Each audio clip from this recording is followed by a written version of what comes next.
Hi, good evening, everybody. I'm calling this meeting to order at 7:04. Welcome to the Studio City Neighborhood Council. This is our regularly scheduled board meeting for Wednesday, July 20th. Will someone please call the roll? Thank you. Hopefully for the last time. Somebody wants to take my ex job. Kim Clements. Here. Dean Cutler. Not me here. Randall Freed. Here. Ira Gold. Here. Jeff Hartwick. Here. JJ Hoffman. Not here yet. Julie Houlihan. Here. Lisa Karagian. Here. Scott Mandel. Present. Brandon Marino here. Richard Niederberg. Not on the attendees list yet. Karen Sorrow. Here. Adam Summer. Here. Alexis Steinberg. Necessary agent to mimic the openness. And Abigail Velasco. Not here yet. We have a quorum. Brandon, JJ has a work conflict tonight. Okay. Great. Thanks. Let's move on to item 2A. Well, first, my comments before we get to A. Sorry, jumped the gun. So I just have a couple quick announcements to make. I just took a survey from Dunn regarding virtual meetings and in-person meetings about our readiness. So they're stating that this virtual only meeting may not be an option for very long. We don't know how long it won't be an option, and they're still discussing whether it's going to be a hybrid in-person or just in-person only. So we will hear as soon as Dunn lets us know. So on that note, you've all sent me, except for just a couple of you, headshots and parking information to get our badges underway over at Radford. So I think I'm missing 2. I'll reach out to those of you individually. Radford wants to do them all in one fell swoop. So once we get the additional information, we'll get the badges out to everybody and we'll all go to the office and check it out. We have our ad hoc committees underway now for Harvard Westlake River Park project and for Sportsman's. And there'll be agendas forthcoming for both of those ad hocs. So watch out for that. Happy to announce that Julie Houlihan will now be acting chair for the Homelessness Committee. Thank you very much, Julie, for stepping up. We're still looking for a budget committee chair. Anybody wants to chair the budget committee, give me a holler, send me an email, and we'll get you hooked up. I've been spending a lot of time lately meeting with stakeholders, committee members, committee chairs, and board members, and I'll continue to do that. So if anyone has any comments, questions, if they have anything to say, just reach out to me and we'll meet and go over everything. And lastly, notice to all of those attending, during public comment, you may hear some colorful language. That's the right of the speaker. So you may want to mute your device or take other measures during the public comment period. There's nothing we can do about that. So now it's time to move on to item 2A, board vote regarding appointment of Chip Meehan to the vacant employee independent contractor seat. Chip, if you'd like to just maybe introduce yourself, say something, we'll go to public comment and then we'll vote. Sure. Hello, everybody. My name is Chip Meehan. I've been a resident of Studio City since 1986. I've been involved in the community in a number of different capacities, from volunteering and ultimately being president of Parents for Carpenter a long time ago when my children were little. I put 5 kids through Carpenter. I have been involved in Studio City Residents Association and was vice president of Save LA River Open Spaces for 10 years. Left that position when I had a job that created a bit of a conflict at FOLAR and moved over to beautification, where I've been on Studio City beautification for the past 4 years. I'm looking forward to working with you guys and serving Studio City. Thanks, Chip. We'll now move on to public comment. We're on item 2A, voting on Chip to be a board member. If you are in attendance and would like to make a comment on that, raise your hand and you'll have 1 minute. Not seeing Any hands? We'll move on to the board. If anyone has anything to say, I think we should just vote. Well, we're voting on 2A. Kim Clements. Yes. Dean is absent. Randall Freed. Yes. Randall? Okay. Yes. Ira Gold. Yes. Jeff Hartwick. Yes. Julie Houlihan. Yes. Lisa Karajian. Yes. Scott Mandel. We have- Actually, Yeah, wait for item you'll C. abstain. Yeah, you'll abstain on it. Brandon Marino, yes. Is Richard here yet? No, he is not. Karen Sorrow. Yes. Adam Summer. Yes. Alexa Steinberg. Yes. Abigail Velasco. Yes. Passes. Welcome to the family. Fantastic. Welcome aboard, Yeah. Chip. Lorenzo, would you like to make this official? Sure, not a problem. Give me 1 second if I can. Do I have share screen capability? No, I do not. So that's fine. So Chip, we're gonna go ahead. If you can just repeat after me the oath of office for the neighborhood council board member oath. If you can raise your right hand, please, and just repeat after me. I pledge to represent my neighborhood with dignity, integrity, and pride. Pledge to represent my neighborhood with dignity, integrity, and pride. I will encourage other points of view even when they differ from my own. I will encourage other points of view even when they differ from my own. I will respect, value, and consider everyone's opinion. I will respect, value, and consider everyone's opinion. I will find the good in my neighborhood and I will praise it and promote it. I will find the good in my neighborhood. Celebrate, go ahead. And praise it and And promote praise it. it. And praise it and promote it. To my neighbors and to neighbors throughout the city of Los Angeles, To my neighbors and neighbors throughout the city of Los Angeles, I pledge to do this to the best of my ability. I pledge this to the best of my ability. Congratulations, you've been duly sworn in. Thanks very much. Looking forward to working with everybody. Thank you for the vote of confidence. Thank you, Lorenzo, for that. We'll move on to item 2B, which is a board vote regarding the position of secretary.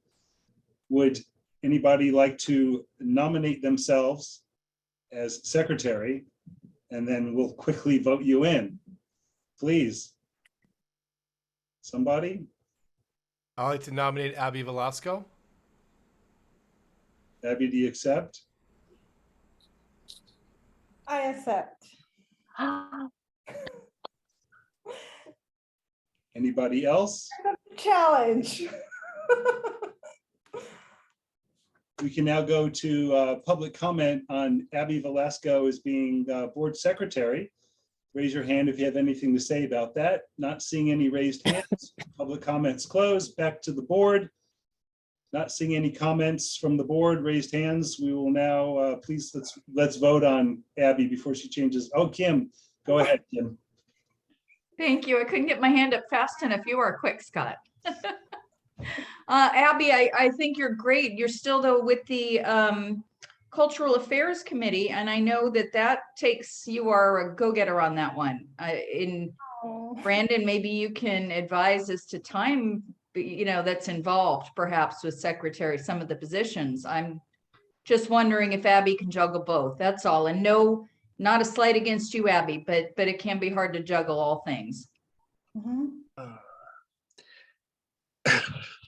Brandon? I can answer that. It's not too difficult. Once the agenda comes out, you basically copy and paste onto a Word document, get rid of all the stuff you don't need, like links and the masthead and such. And then you copy and paste the voting roll underneath each motion. And then you quite literally print it out like I'm doing and just write. And then go to sleep, wake up the next morning, fill it out. The BACs I can do for you for the first couple of months, no big deal. They're basically just check boxes, who votes for financial matters, and you send that over to Kim the next day, and she's happy. And most of the training, Lorenzo's here, and I think there's one other training portal opening up in August. There's 4 of them right now. There's ethics, there's code of conduct, funding, and ABLE. But I remember Dunn saying something about a 5th one coming up sometime in August. He can probably enlighten us about that. But most of the training is already done, except for Chip, who will have to take all the training. But everyone else is good right now, so you don't have to worry about training, making sure everyone's on top of that. Other than that, if you ever need any help, call me up, and I'm always around for you. Well, I'd like to thank you and thank the entire board for your trust. I would do my best in supporting the board, the neighborhood council, as well as our neighborhood. Also, I am still part of cultural affairs, and I trust that the chair, Kim, we're working together. So we're going to be collaborating together, continue collaborating together, and on moving forward. Then I am sure I would have Karen's unconditional support as well as Brandon's. Thank you so much, and I appreciate the trust. Great. I think we should vote. There we go. We're voting for Abby Velasco as SCNC secretary. Kim Clements, Yes. Dean Cutler is absent. Randall Freed, Absolutely, yes. Thank you very much, Abigail. Ira Gold, Yes. Jeff Hartwick, Yes. JJ is absent. Julie Houlihan, Yes. Lisa Karajian, Yes. Chip Meehan. You can vote on this one. Yes. Brandon Marino, yes. Richard Niederberg is absent. Karen Sorrow, Yes. Wonderful. Adam Summer, Yep. Alexis Steinberg, Very much so, yes. and Abigail Velasco. Should I vote for myself? Sure, why not? No. It's already unanimous. Oh, okay, sure. Scott doesn't have to vote because. So congratulations, and also a real quick point. I'm chair of outreach, and I was still secretary, so it's completely doable, and you only have to worry about being secretary for a few days every month. Not a big deal. And anything else? You have any questions? My phone number's always there for you. Okay, thank you. Great, thank you. Moving on to item 2C. The Board of the Studio City Neighborhood Council amends its operating procedures by striking and eliminating section 5A of Article 4 as follows. The chair, to maintain the appearance of impartiality, will not vote on motions unless chair's vote will affect the outcome. This is brought by Jeff Hartwick. Do we have a second? I'll second it. Thank you. We can now go to public comment on this, and we'll go back to the board. Anyone want to comment on the item I just read? Raise your hand. 018. Go ahead. You have a minute. Hi, it's Barry. I disagree with this motion. You know, our neighborhood councils existed for 20 years now, and committee chairs have always voted within their committee. I don't get this at all. I don't see why the rest of the committee can't know what the committee chair thinks on an issue. But I think if you're going to go so far as to actually vote for this, then it needs to be, say, the chair of a committee and the president of the board. If you're going to do this to a committee chair, you've got to do this to the president of the board as well. Thanks. Thank you, Barry. Anyone else from the public have any comments? Not seeing any hands raised. We'll go back to the board. You know what, Brandon, go ahead. You'll say. You know what I'm about to say. Yeah, so go ahead. Barry, the way this thing was written, at first I thought it was exactly what you said, but it's actually not. This is already in the operating procedures, and it's being eliminated from the operating procedures. It had been the operating procedures, at least in the 2020 version of it, and the chairs had always voted anyways. So it was actually a rule we had not really supported since 2020 at least. But this motion is to remove that so the chair can vote. Just a clarification on that. Thank you. And it's the chair which I am right now, which is why I haven't been voting, because it says I can't unless I break a tie or I change the outcome. We heard about that during the election meeting. So it was something that wasn't followed.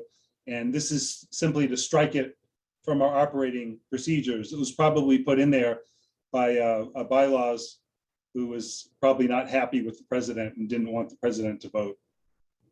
That's the only thing that would make sense. Julie, go ahead. I thought I understood until you just said that. So is there a difference between the chair and the president? Because I thought chair was committee and you were the president. The way it's written in the bylaws, chair refers to me at this particular point in time. Okay, so chair meaning the president, not the chairman of a committee. Is Jeff still on? Is that Where did Jeff go? Did Jeff get bumped off? because I definitely have a different opinion depending on what that means. Yeah, I thought it was in the context of the president, the chair being the Yes. chair of the board, so to speak, not a chair of a committee. Okay, thank you. Is there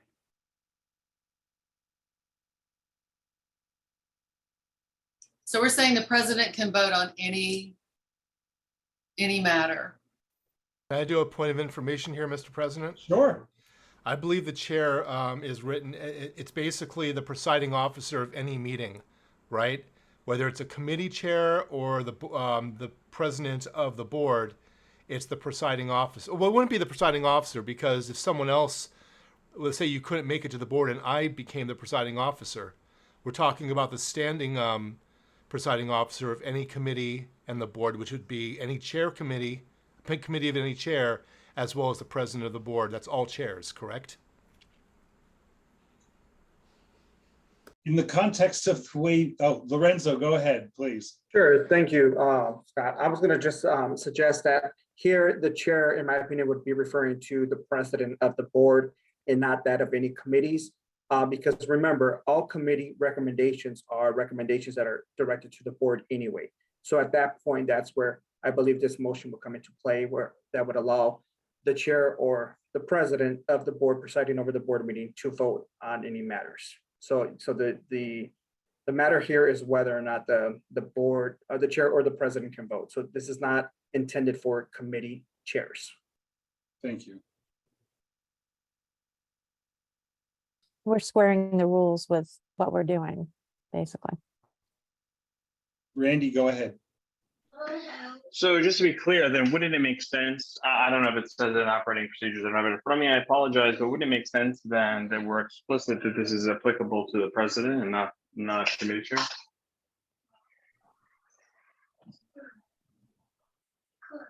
I'm sorry, say that again? So we're striking this, which allows the president to vote, which I understand.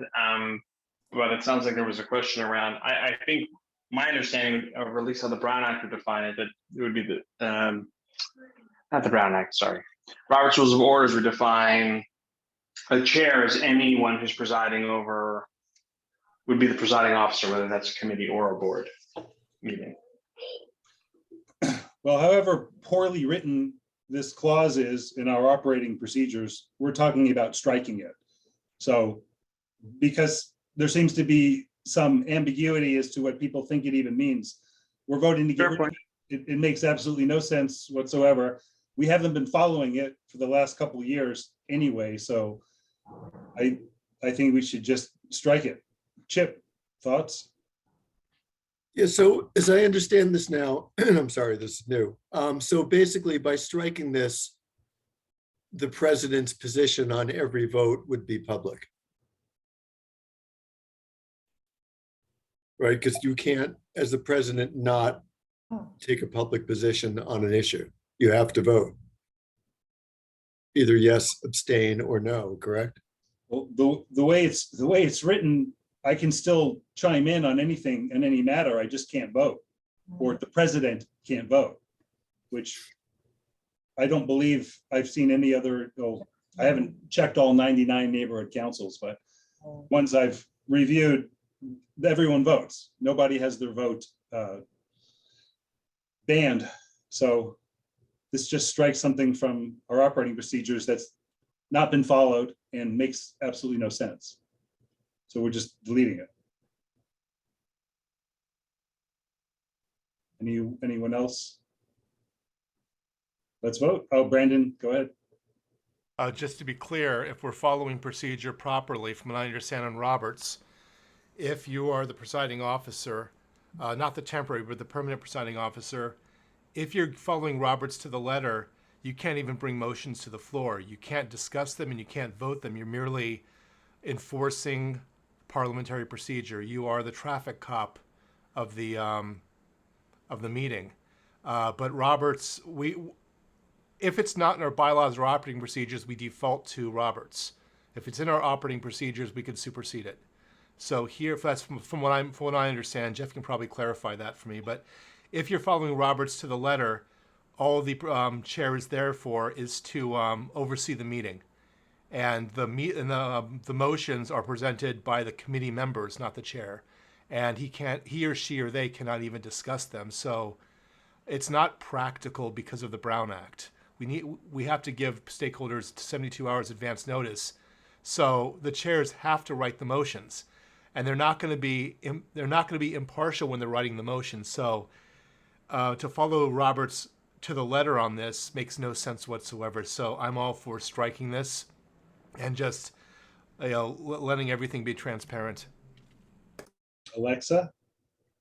I agree with what Brandon says, and just on its face, the chair also has a capacity as a board member. So, the chair may not be able to vote in their capacity as a chair, but the chair should be able to vote in their capacity as a board member. They should be treated no differently than any other board member that's elected and appointed to sit on this board. And so I feel like this, regardless of what Robert's rule says or the Brown Act, it doesn't make sense. So I think that striking it is probably an appropriate action. And Jeff? Yeah, I would definitely concur with what Alexa said. I mean, you're an elected board member, you represent a particular seat, and to have your vote somehow, when people elect you to represent them, somehow you're ineligible to do that by virtue of the fact that you're president of the board doesn't make any sense. It kind of goes against why people elect you in the first place. And I do think it's in the operating procedures, there's so many things wrong with them. They're vague and ambiguous and all over the place. So in the section above it, it really references agendas, but it's kind of in the context of the board agenda. And it refers to the chair and that sort of thing. So basically all it does is let Scott vote as the way his constituents desired when they elected him. And that's all it really does. Thanks. I think we're ready to vote. Very well. We are voting on 2C. Kim Clements. Yes. Dean Cutler is absent. Randall Freed. Yes. Ira Gold. Yes. Jeff Hartwick. Yes. Julie Houlihan. Yes. Lisa Karagian. Yes. I'll skip Scott for now. He's laughing. Chip Meehan. Yes. Brandon Moreno, yes. Richard Niederberg is still absent. Karen Sorrow. Yes. Adam Summer. No.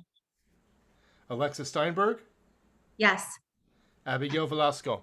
Yes. Motion passes. Thank you. Item 3, Secretary Report. Do you want to do that, Brandon, or Abby? Are you? I'll do it. First Secretary Report. Oh, I'll do it. Well, does Abby want to do it? No, she's laughing. She's like, no way, not yet. Oh, do you want to give it a shot? No. No. Okay. On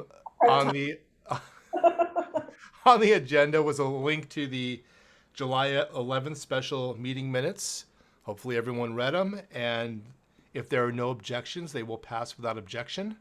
Any objection to the July 11th special meeting minutes? Nope. Nope. They pass without objection. Training compliance, I think I already talked about that, discussing the secretary position with Abby. It's on the Dunn website. We actually, I don't know if the board officers have changed yet. It might still reflect the old executive officers, but it looks like the training is pretty close to accurate. And again, I have all the PDF certificates, save for Chip Meehan, who has to take the training, so we're all good there. And outside of that, there's nothing else to say. Thank you. And moving on to item 4, Jeff Hartwick, anything to say from the corresponding secretary? Just really quick, all the CISs from June, except for one, have been distributed to the electeds and their staff, and also uploaded to the council file. There were a couple other strays from preceding months. They've been done as well. I just had a question about the plan to post our CISs and RFAs on the new and improved website, because I think that would be beneficial so the stakeholders know exactly how productive we've been during the past year. That's all. Thanks. Thanks, Jeff. Let's move on to item 5, the treasurer report. Kim? So thank you all for the several votes we've had on the budget and the admin packet, because we're up and rolling and moving along, which is great. So starting the year out well, this new fiscal year. So I'll just jump into the motions. The first, so 5A motion, the board of the Studio City Neighborhood Council approves the monthly expenditure report for June 2022. Can I get a second, please? Second. Thank you.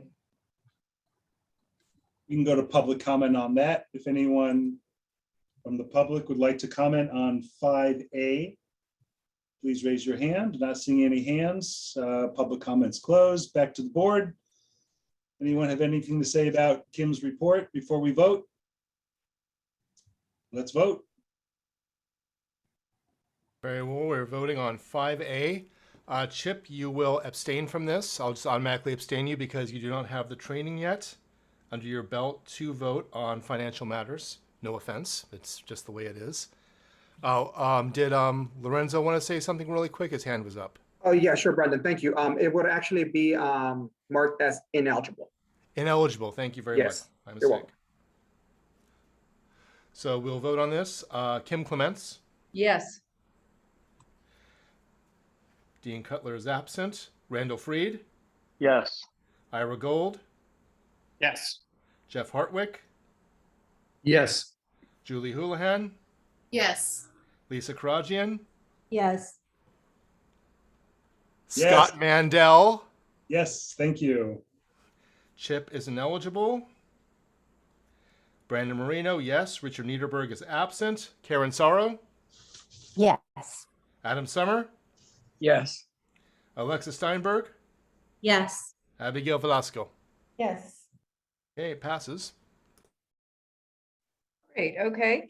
So 5B, motion, the board of the Studio City Neighborhood Council approves the Google Workspace Business Starter Subscription Service, August 3rd, 2022 to August 3rd, 2023, $3 USD per user per month.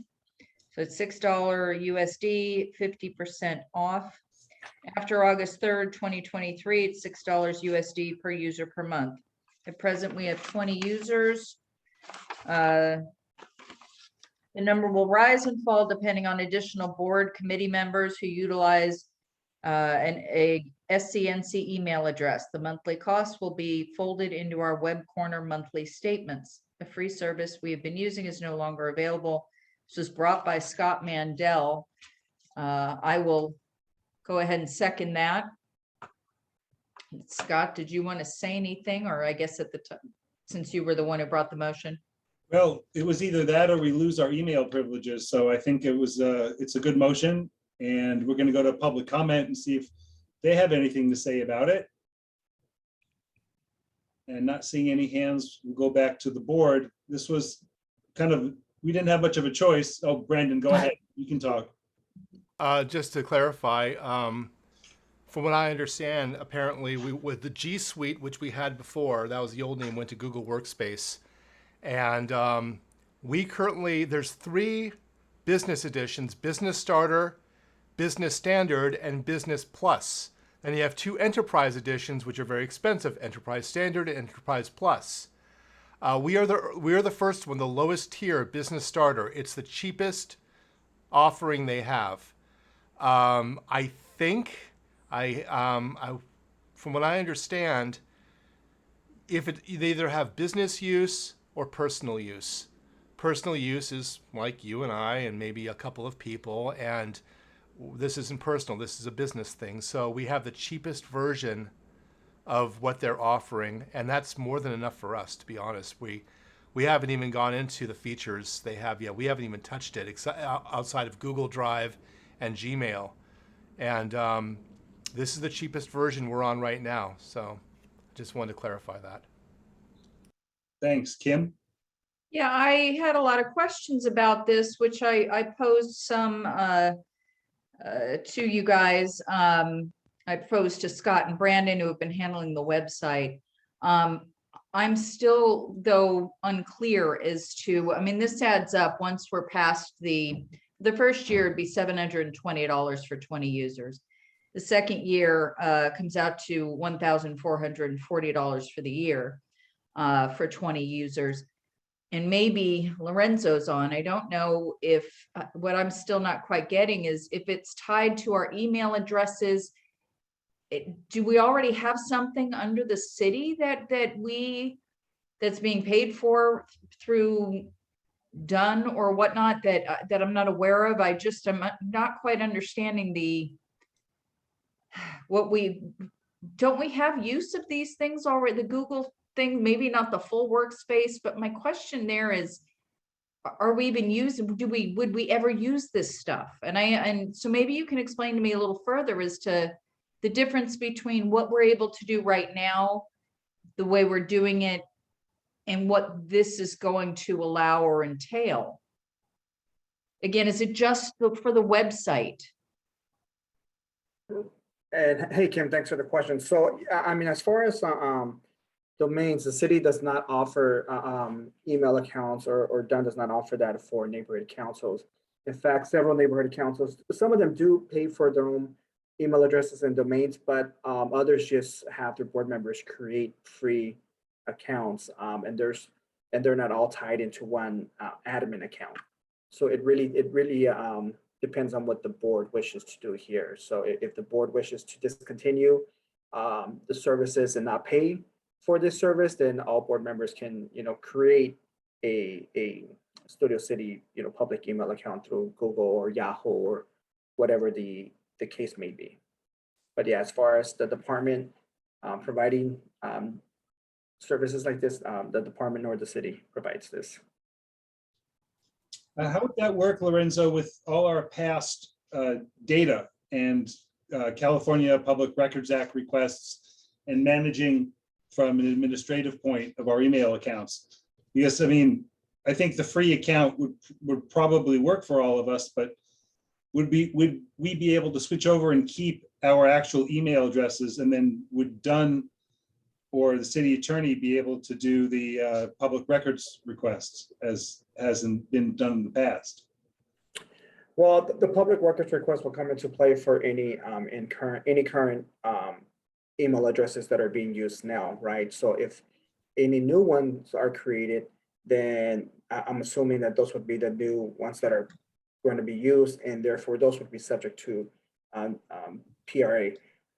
If, as far as migrating and transferring all of that information over, I'm not sure if that would work. Maybe forwarding emails to the new email account, but once the account is no longer active or being used, I'm not sure if the neighborhood council has a retention policy as it relates to, the internal process.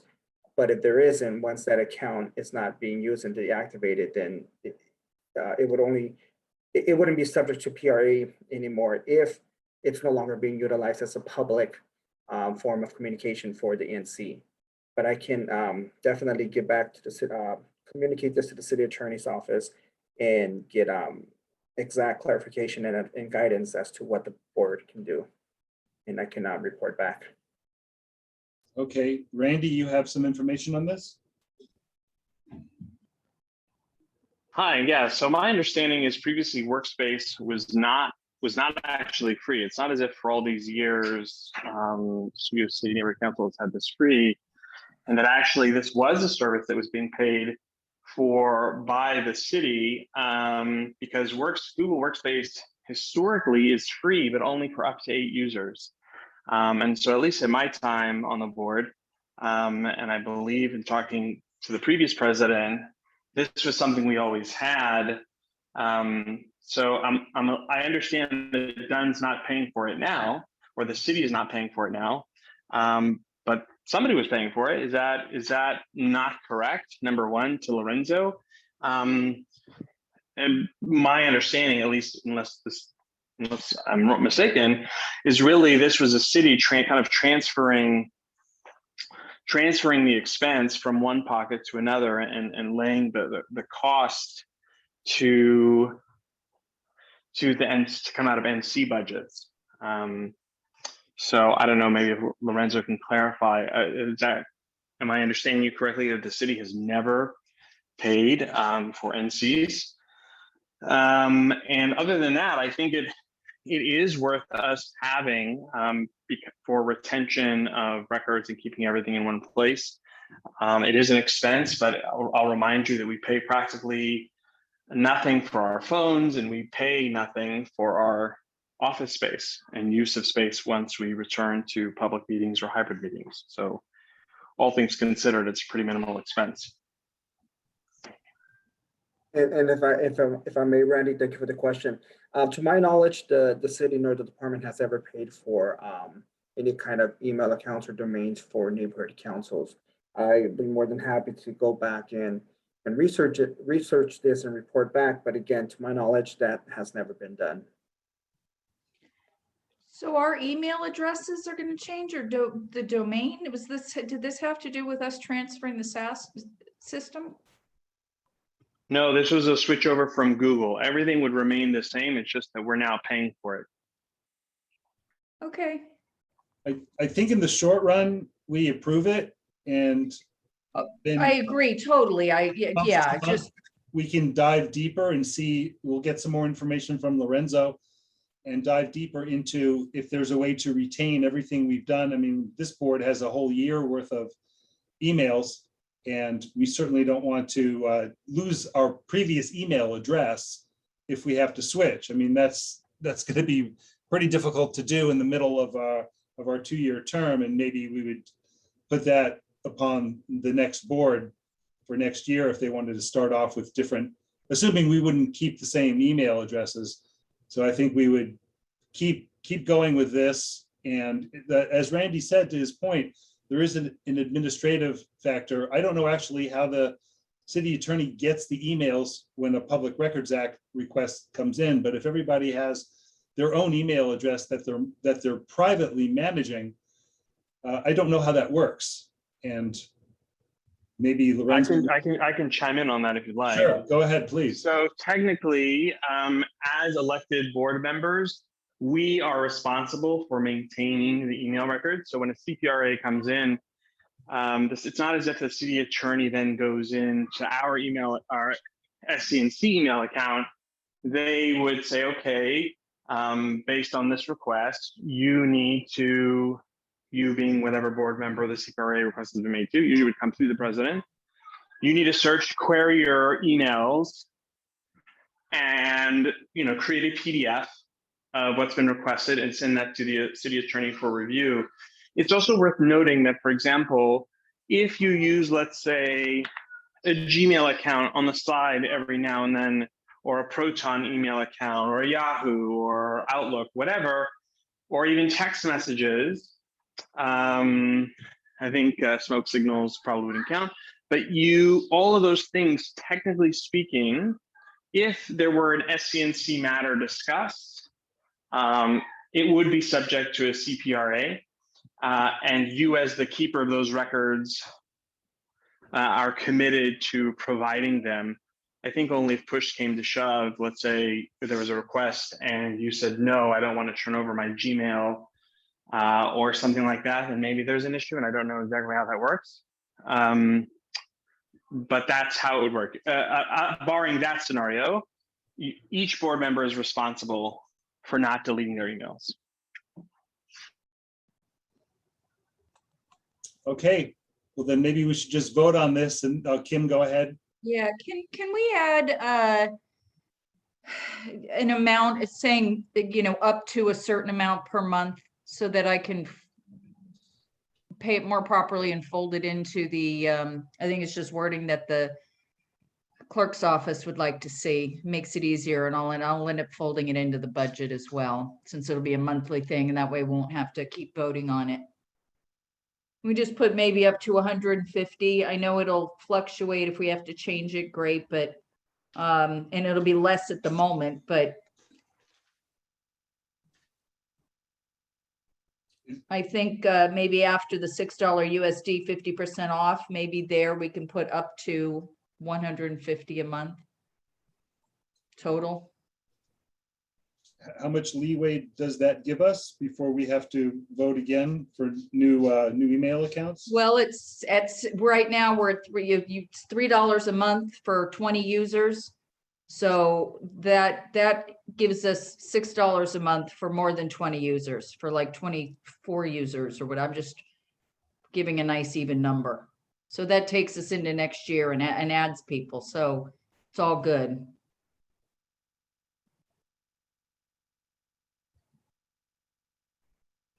And you think the clerk needs that? It'll be folded into our web corner monthly bill.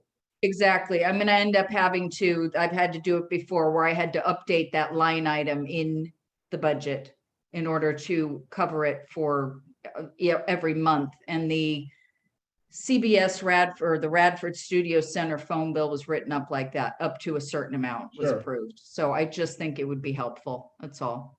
So you want to do, Scott, like up to X amount of users at X amount of dollars per month? Right now it's 20 users, that'd be $60 a month. And we could do something like 25 users, that would be $75 a month. There'd be that little gap in between where we can play with. Is that what Kim's looking for? I was just saying, just to blanket up to 150 a month total. Just have it at that right now, just those words, up to $150 a month total. I think that's fine. Do we have a second to amend it? I'll second that. And then Thank you. public comment on the amendment. Not seeing any hands. Public comments closed. Back to the board. I guess we vote on the amendment, or Who seconded it, by the way? I Julie. did. Oh, sorry. Who Sorry. did? Julie did. Yeah, Julie. I was thinking I seconded the original motion. Apologies. So can we reread the motion with the amendment on it? Or what are we replacing with Okay. up to $150 a month? What are we striking and what are we replacing it with? Just in the first line, so I'll reread it though. Motion, the Board of the Studio City Neighborhood Council approves the Google Workspace Business Starter Subscription Service August 3rd, 2022 to August 3rd, 2023, $3 USD per user per month, $6 USD, 50% off, up to a total of $150, period. After August 3rd, 2023, $6 USD per user per month. At present, we have 20 users. The number will rise and fall depending on additional board committee members who utilize a SCNC email address.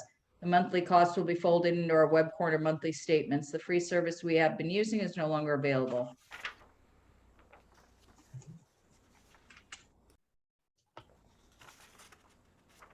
Okay.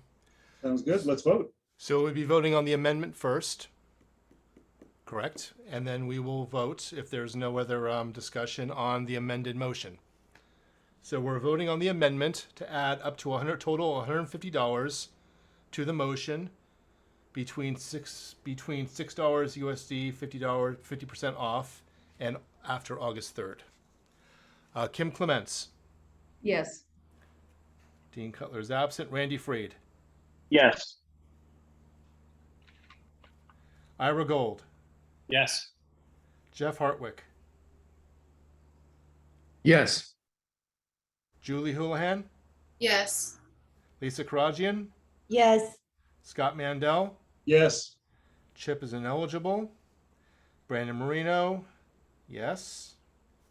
Richard Niederberg is still absent. He is. Karen Sorrow. Yes. Adam Summer. Yes. Alexa Steinberg. Yes. Abigail Velasco. Yes. Amendment passes.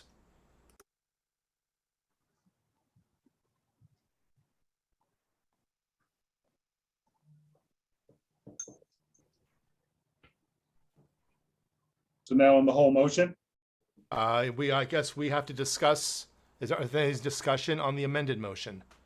That was a vote on the motion, and now we must discuss Sure. the amended motion as it stands now. right? If there's So any. public comment on the amended motion, not seeing any hands. Public comments closed. Back to the board. Discussion on the amended motion, and then we vote. Let's vote. Okay, we're voting on the amended motion. Kim Clements. Yes. Dean Cutler's absent. Randall Freed. Yes. Ira Gold. Yes. Jeff Hartwick. Yes. Julie Houlihan. Yes. Lisa Karajian. Yes. Scott Mandel. Yes. Chip is ineligible. Brandon Marino, yes. Richard Niederberg is still absent. Karen Sorrow. Karen? Yes. Yes. Adam Summer. Yep. Alexa Steinberg. Yes. Abigail Velasco. Yes. Motion passes. Great. Moving on to item 6. Vice President report. Brandon Marino, go ahead. That me. Okay, a few things. Photo contest on the new website. It's up. A couple of stakeholders have already inquired about it. The deadline September 12th. It's on our new slider that we have. We can have a maximum of 5 photos per slider, for the slider. And all of the necessary information is on there. So after this meeting, I'm going to start advertising it on our social media. Also, really quick, I think we're past most of this, but kind of our team problems that we've been having as of late. Just a personal note, we had an ad hoc committee between myself, Jeff, Richard Niederberg, and Abigail Velasco, when we passed a wonderful RFA about the code of conduct, the NC-specific code of conduct. I'd rather not us be the poster child for the reason to have a code of conduct. If there's any kind of disputes between board members, come to the president, come to the vice president. Diplomacy first, it really is. But if diplomacy doesn't work, our operating procedures suggest another option, which would be a grievance panel that runs through the Bylaws and Operating Procedures Committee and then hand it over to me. I don't think we'll ever get to that point, but it's there if you need it. Generally, any kind of disputes between board members should be a sit down, talk out kind of affair, because most of the time it's a misunderstanding and nothing more. And if you talk, sometimes, oh, is that all it was? But if you don't talk, it festers and grows and it becomes a beast on its own. So just talking out our problems might be the best solution. Other than that, I have nothing more to say. Thank you. Moving on to item 7, public comment on non-agenda items. Anyone in the public wants to comment on a non-agenda item, raise your hands and you'll have 1 minute. Who's our timekeeper? Ira, are you doing that? Yeah, I'll go ahead. I'm ready. I think there's a hand up. I see a hand up from Tony Torres. And I Yeah, don't know if it's, we're going to the public comment right now. I think it was before the public come in. Oh, okay, go ahead. Okay, so Barry, you're first up. Go ahead. No. Tony. 018, go ahead.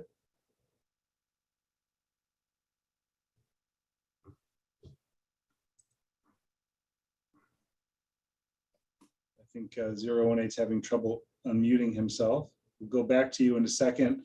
Tony Torres, go ahead. You have 1 minute. Yeah, hi, can you hear me? Yes, we can. Okay, thank you. Yes, thank you for having me today. My name is Tony Torres. I'm representing Outfront JC Deco Street Furniture. Just coming by, dropping in on your meeting today to inform you of the STAP program that is going through review now in the city of Los Angeles. The STAP program is really the bus shelter program in the city of Los Angeles. We have been the contractor for well over a decade, almost 2 decades. There's a proposal right now that includes potential of 6,600 advertising panels and almost 2,000 digital screens, so much large as 60 square feet. For reference, a bus shelter is about 24 square feet. The city is going to invest upwards of $230 million on this new program, hoping that there will be a return on their investment with all these new advertising. And that's 1 minute. Scott, are we giving any more time or no? Not yet. We'll go to back to 018.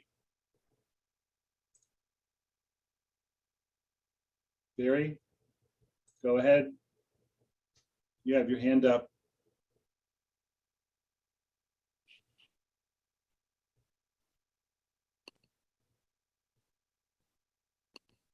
Barry, we're asking you to unmute.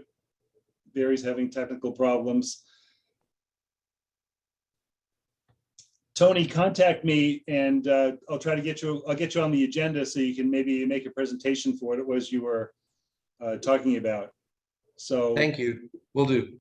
Sure. Thank you very much for your time. Thank you.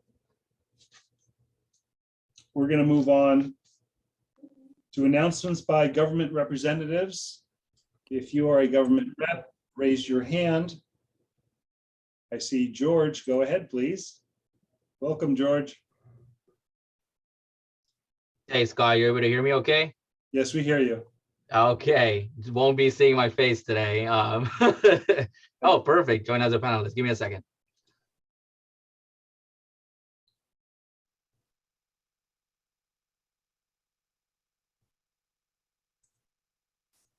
Great. Hear me okay still? Yes. Perfect. Thank you so much for having me. George here with CD4. A couple of updates, some actions we took in our neighborhood.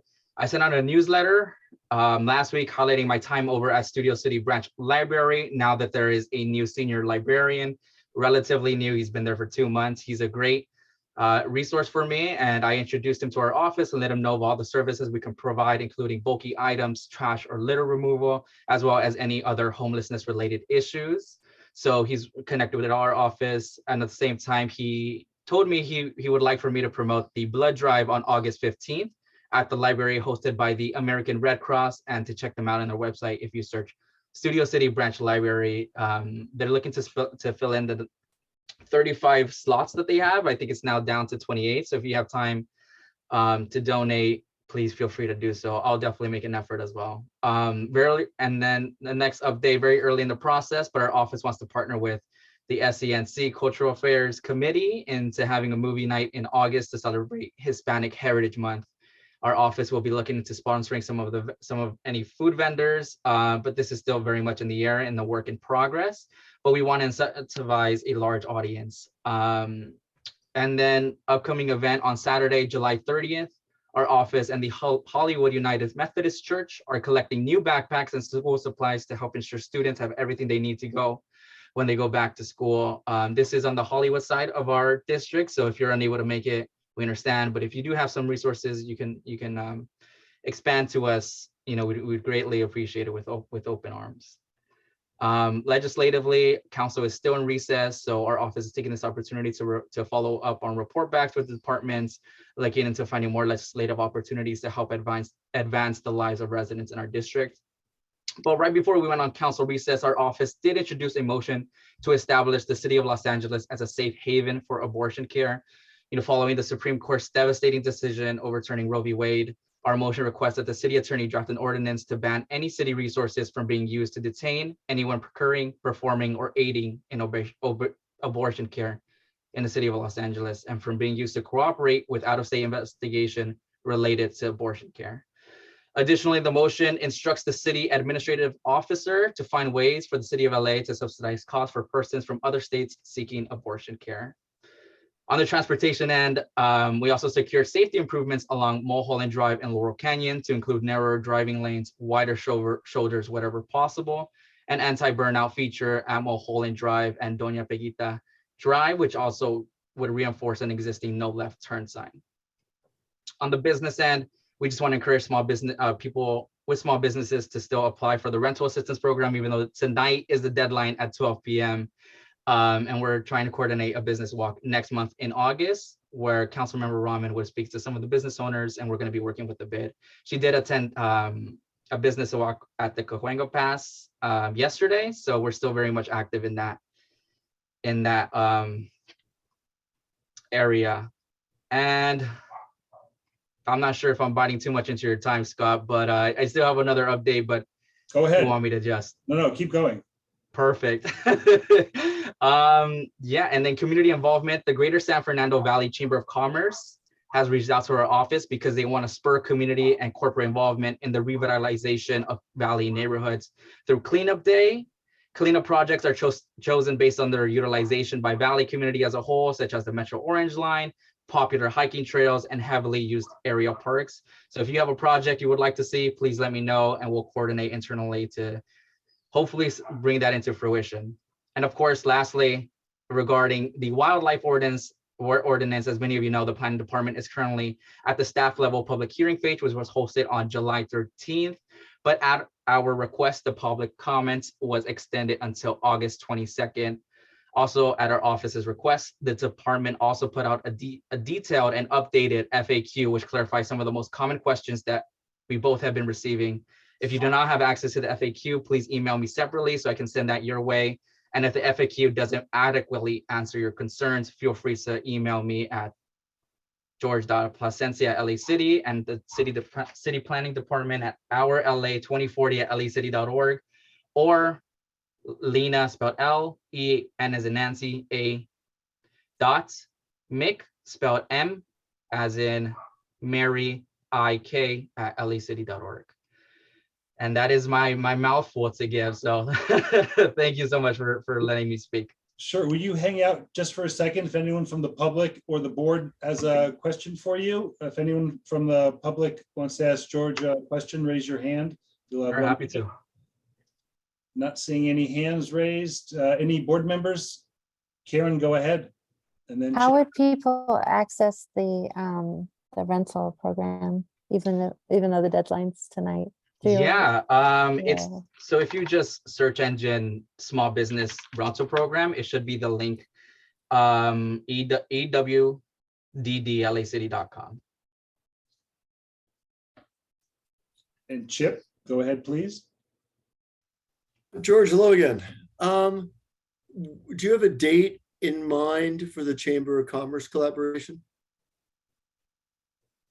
We don't. We're going to be following up, and hopefully we have something. But at our request, we did ask if there was a deadline for this, so we're still waiting to hear back.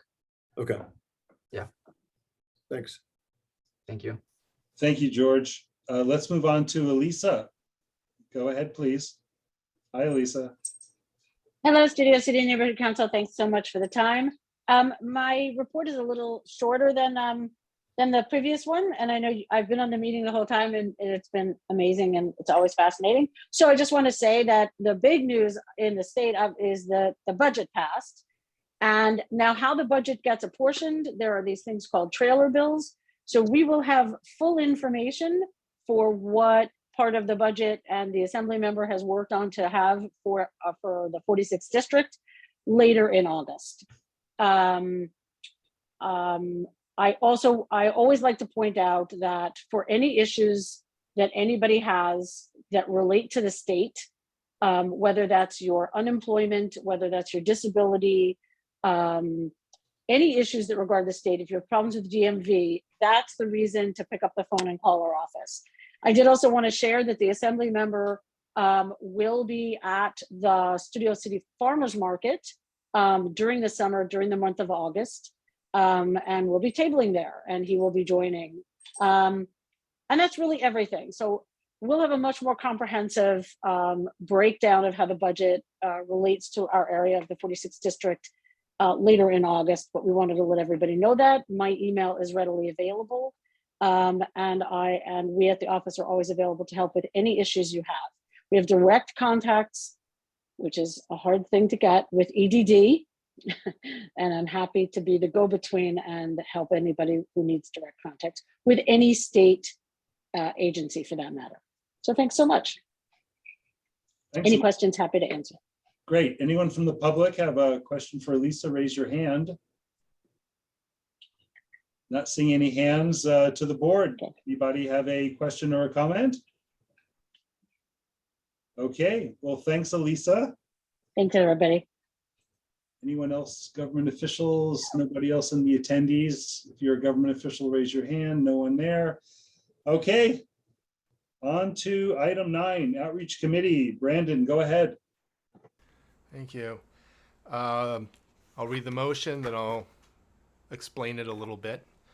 The board of the Studio City Neighborhood Council approves up to $500, which includes snacks and possible SCNC giveaways of a unit value of approximately $1 each for the purpose of the National Night Out event on August 2nd, 2022.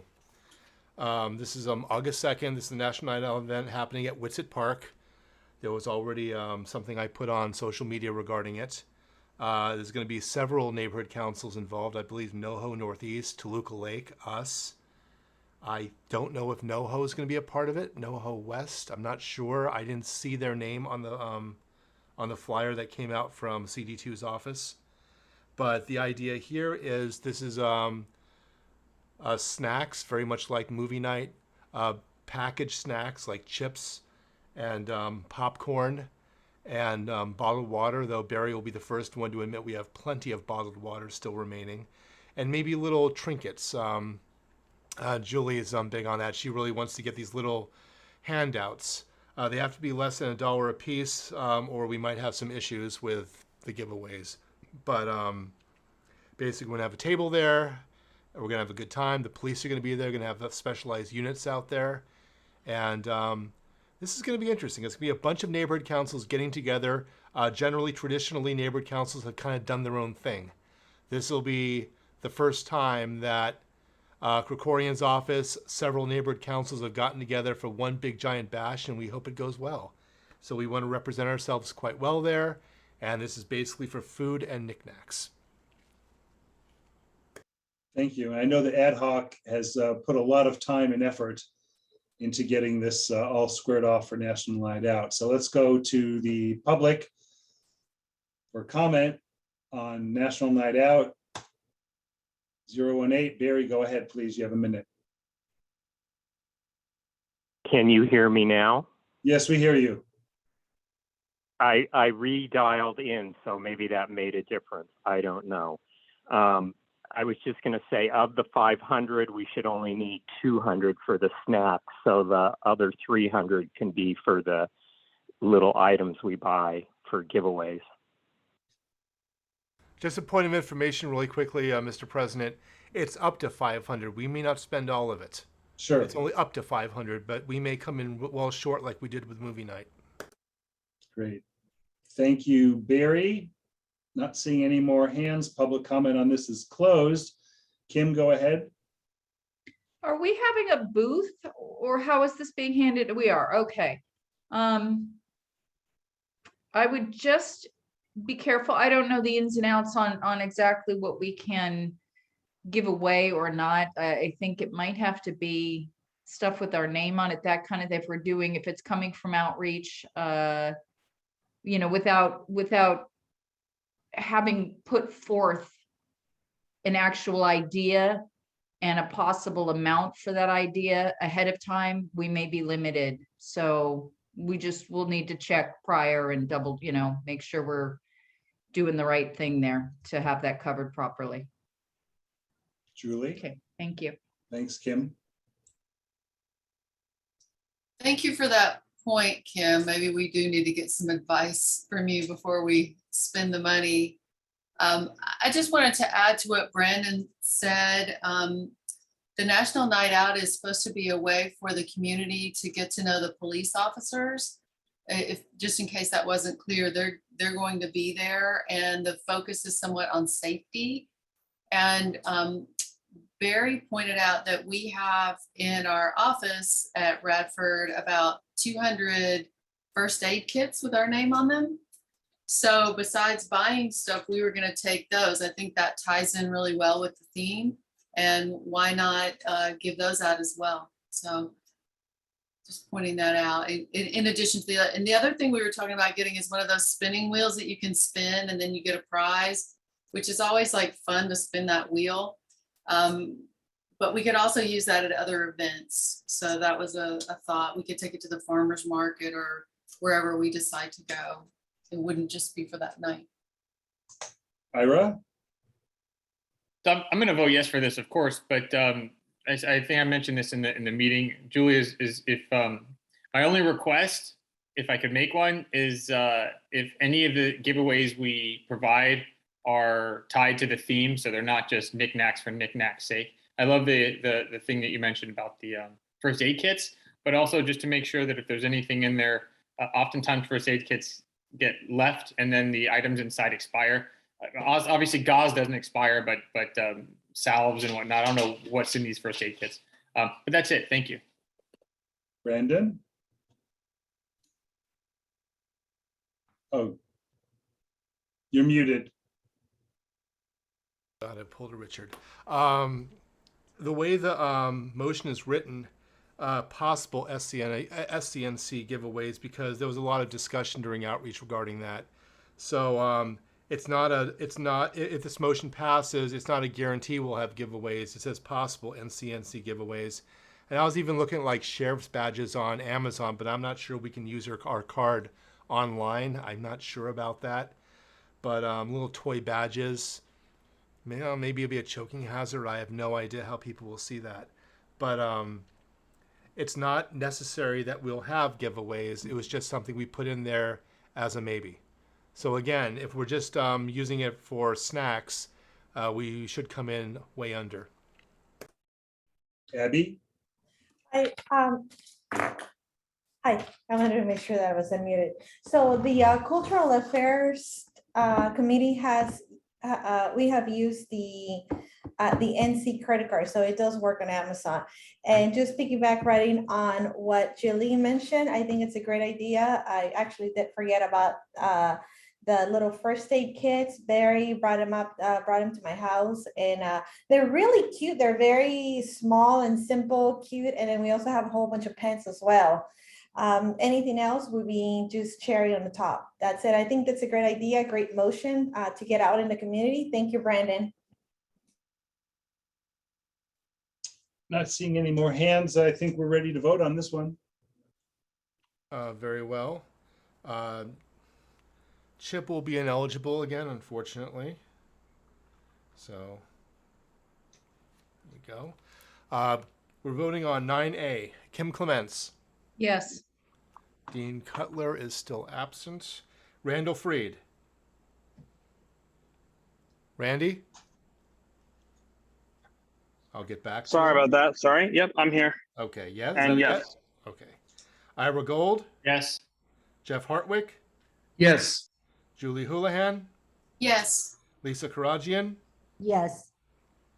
Scott Mandel. Yes. Chip is ineligible. Brandon Moreno, yes. Richard Niederberg is absent still. Karen Sorrow. Karen? Yes. Okay. Yes. Adam Summer. Yes. Alexa Steinberg. Yes. Abigail Velasco. Yes. Motion passes.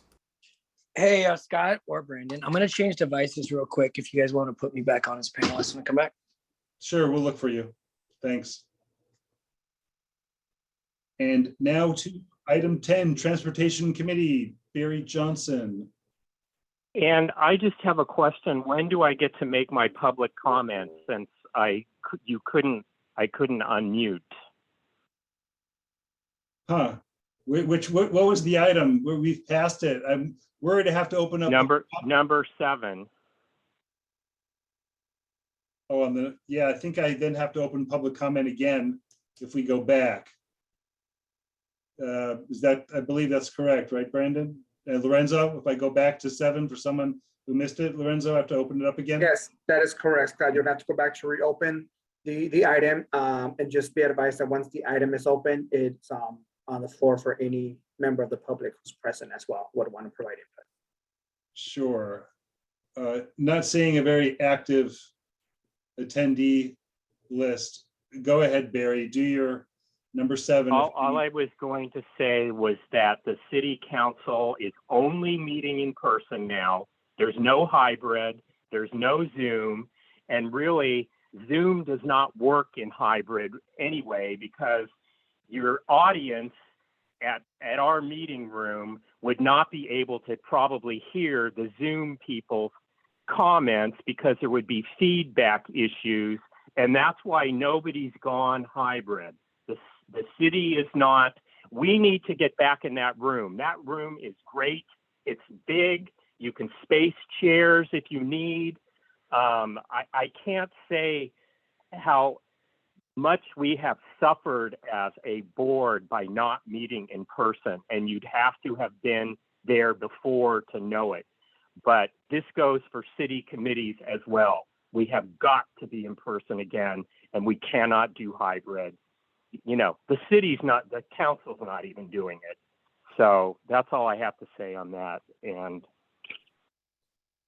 thanks. Patrice Berlin, go ahead. You have 1 minute on public comment, non-agenda items.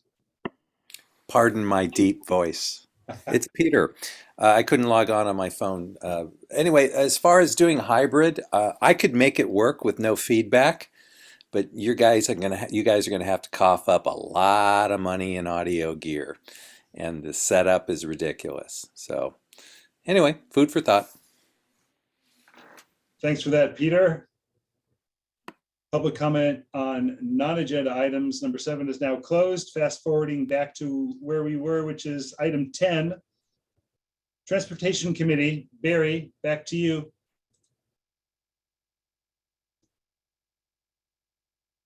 okay, just quickly wanted to report, most of you know we have a new signal in operation at Berry Drive in Ventura. It only took 7 years, but I guess it was worth the wait. Anyway, I'll go to motion A. The board of the Studio City Neighborhood Council, SCNC, requests Council Member Nithya Raman and the Los Angeles Department of Transportation, LADOT, to install a smart crosswalk at Laurel Canyon Boulevard and Max Welton Road, a dangerous intersection with schools on both sides of Laurel Canyon Boulevard. And this motion came to us from a stakeholder. It was inspired by a stakeholder. I'll second it. It doesn't need a second. It comes from a committee. We'll move on to public comment on 10A regarding the smart crosswalk. Anyone from the public have a comment on that? Please raise your hand. Not seeing any comments on that. Back to the board. Anyone from the board want to talk about what Barry just presented? Go ahead, Ira. What is a smart crosswalk? It's if you go to like where the 170 on-ramp is, just north of Riverside Camarillo on Tahunga, the church is on one side of the street and the park is on the other. It has little things that light up in the crosswalks. It has flashing lights above, and it is triggered by lasers by somebody walking up to the post to cross. So yeah, if you go by there, you can see one in action. Brandon? It must be a cost thing. It always is with the city, but I'm a little surprised this isn't something that should be considered for every school near a major street. Obviously, if a school is in a residential area, not a big deal, but if it's near a major street, like I believe this is Carpenter and Bridges Academy, correct? That's a big Yes. deal. I don't know if the city has a rule on this, but it would be a good idea that if a school, maybe up to middle school, up to something like that, it should be required to have a smart crosswalk if the school is near a major boulevard or avenue. It just sounds like a no-brainer to me, but maybe it's not something the council ever thought of. Well, they're relatively new. They haven't been around too long. So that's probably why. Well, the ones along the Sherman Oaks Fashion Square has been around for quite a while, so it has been around for a while. Even that one, I can remember when it went in. It's not that long. Kim? I'm just curious, in the way Barry described the way it's triggered to somebody walking up, are they prone to going off when people are just walking by and not intending to cross? I have not seen that there because if you're walking parallel to the street, it doesn't trigger it. It's not until you sort of walk up the curb in a perpendicular motion that it seems to trigger. So that's what I've witnessed at the location I was describing. Anybody else have any questions before we vote? Abby, go ahead. Oh. I'm just Googling because also I didn't know what a smart crosswalk is or was, and it actually sounds pretty sophisticated. A smart pedestrian crosswalk monitors the situation on traffic lanes and sidewalks and has implemented several safety and notification functions. That just sounds pretty fancy. And I think could be very beneficial, when in school areas. Just sounds very sophisticated. We're also getting one at Rhodes and Ventura, which is already on the list to be done. Chip? Yeah, and to Abby's point, it's not so smart that it has feelings. It doesn't really monitor anything. It's kind of quiet.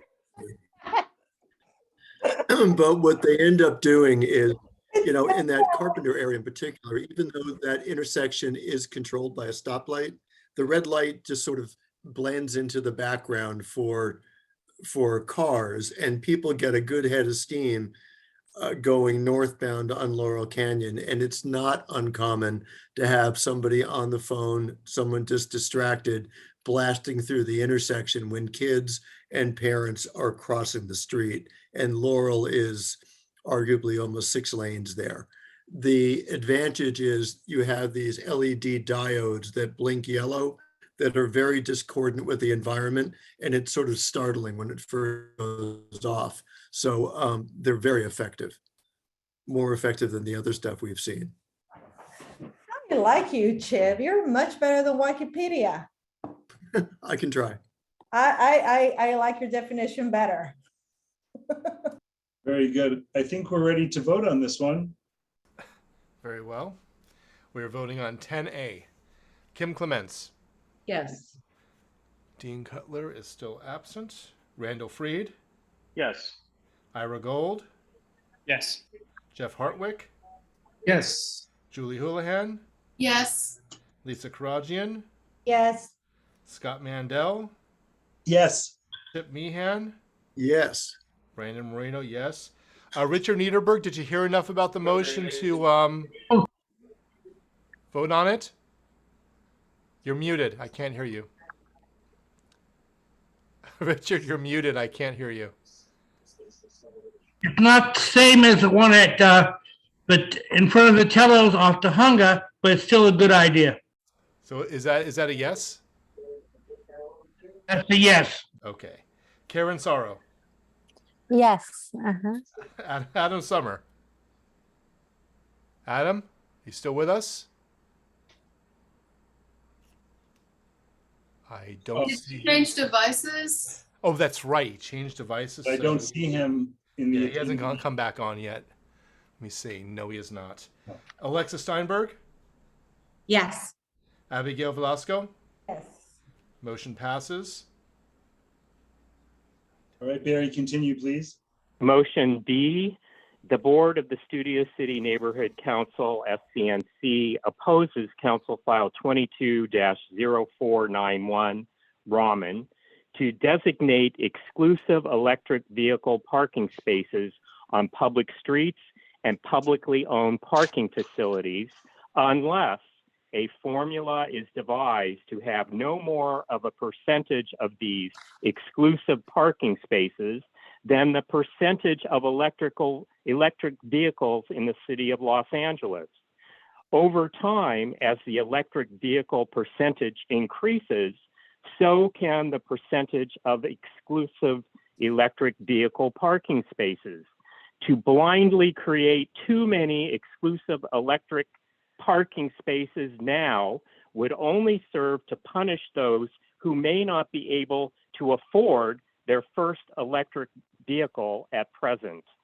This motion is also to be submitted as a separate community impact statement, CIS, to CF 22-0491.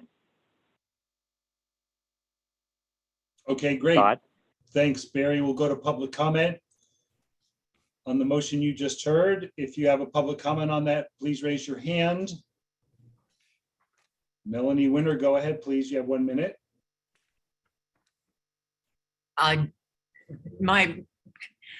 It seems like the way that the motion is written is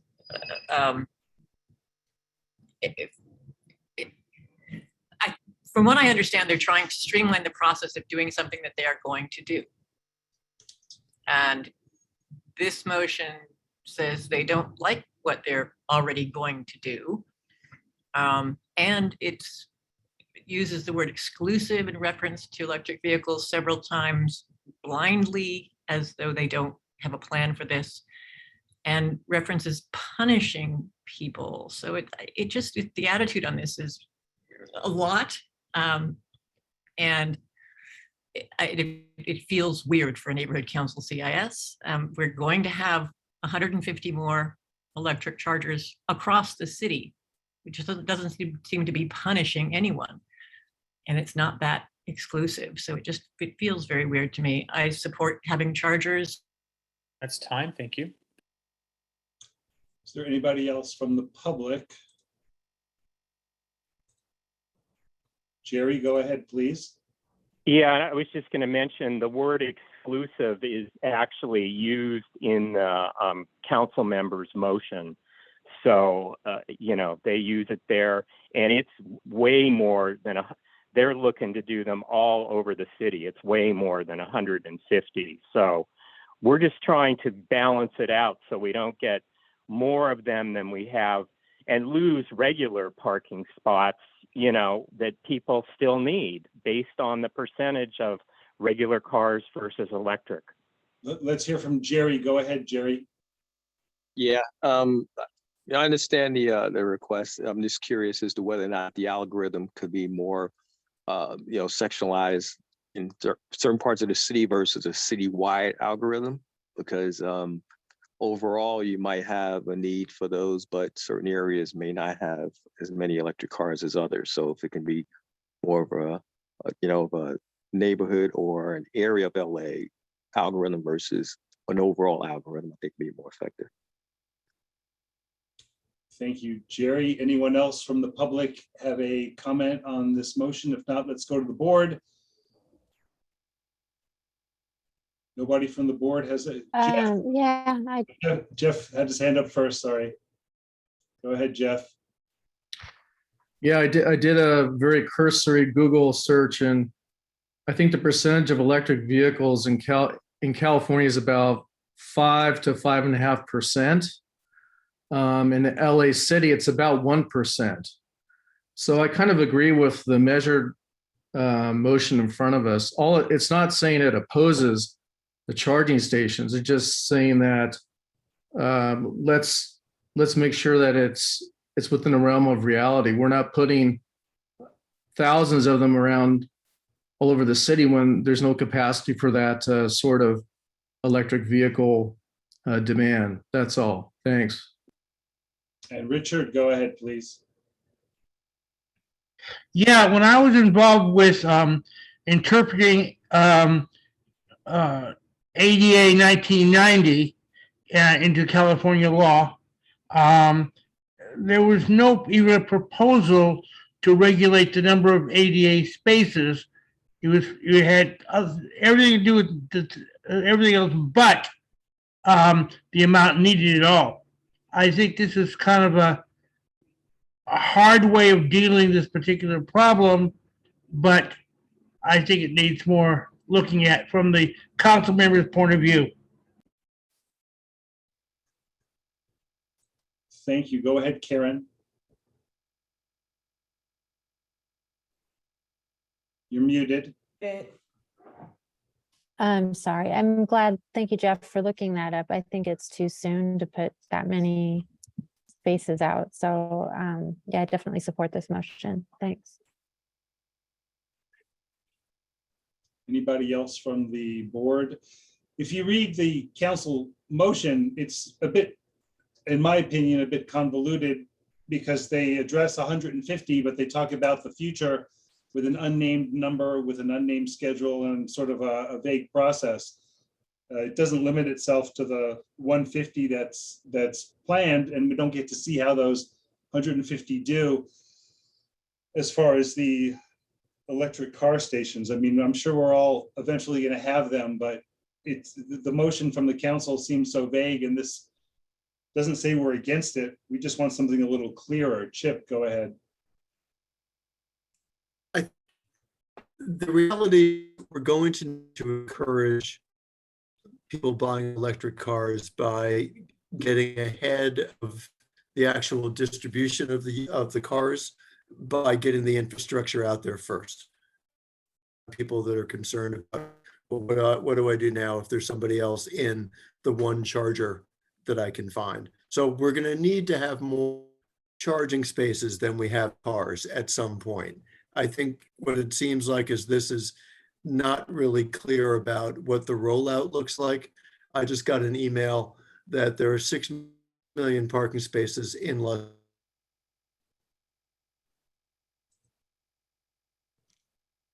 Brandon? Chip, did you want to finish your, you cut out, did you want to finish what you were saying? Yeah, I did. So we're going to have to be ahead of the installed base of cars with an installed base of chargers. Right now, there's 6 million spaces in LA and only less than 1,000 electric chargers. So we've got some room to run by installing more chargers without getting to the point where we're really constricting ourselves. But I still think a better rollout schedule would put all these concerns to rest. It doesn't seem as if it's tight enough, as I understand it. Brandon and then Randy. I'm a little surprised. Usually when you have a motion like this or a measure coming out of city council, it went to either committee first or it went to a department within the city to generate a report with facts and figures, but it doesn't sound like this proposal did any of that. It just came out of the blue. I don't know if Barry can chime in on this, but was there a transportation report, a committee report, or a report from any kind of a city department fleshing out the numbers a little bit? Or did this just... It's still waiting to be scheduled in committees.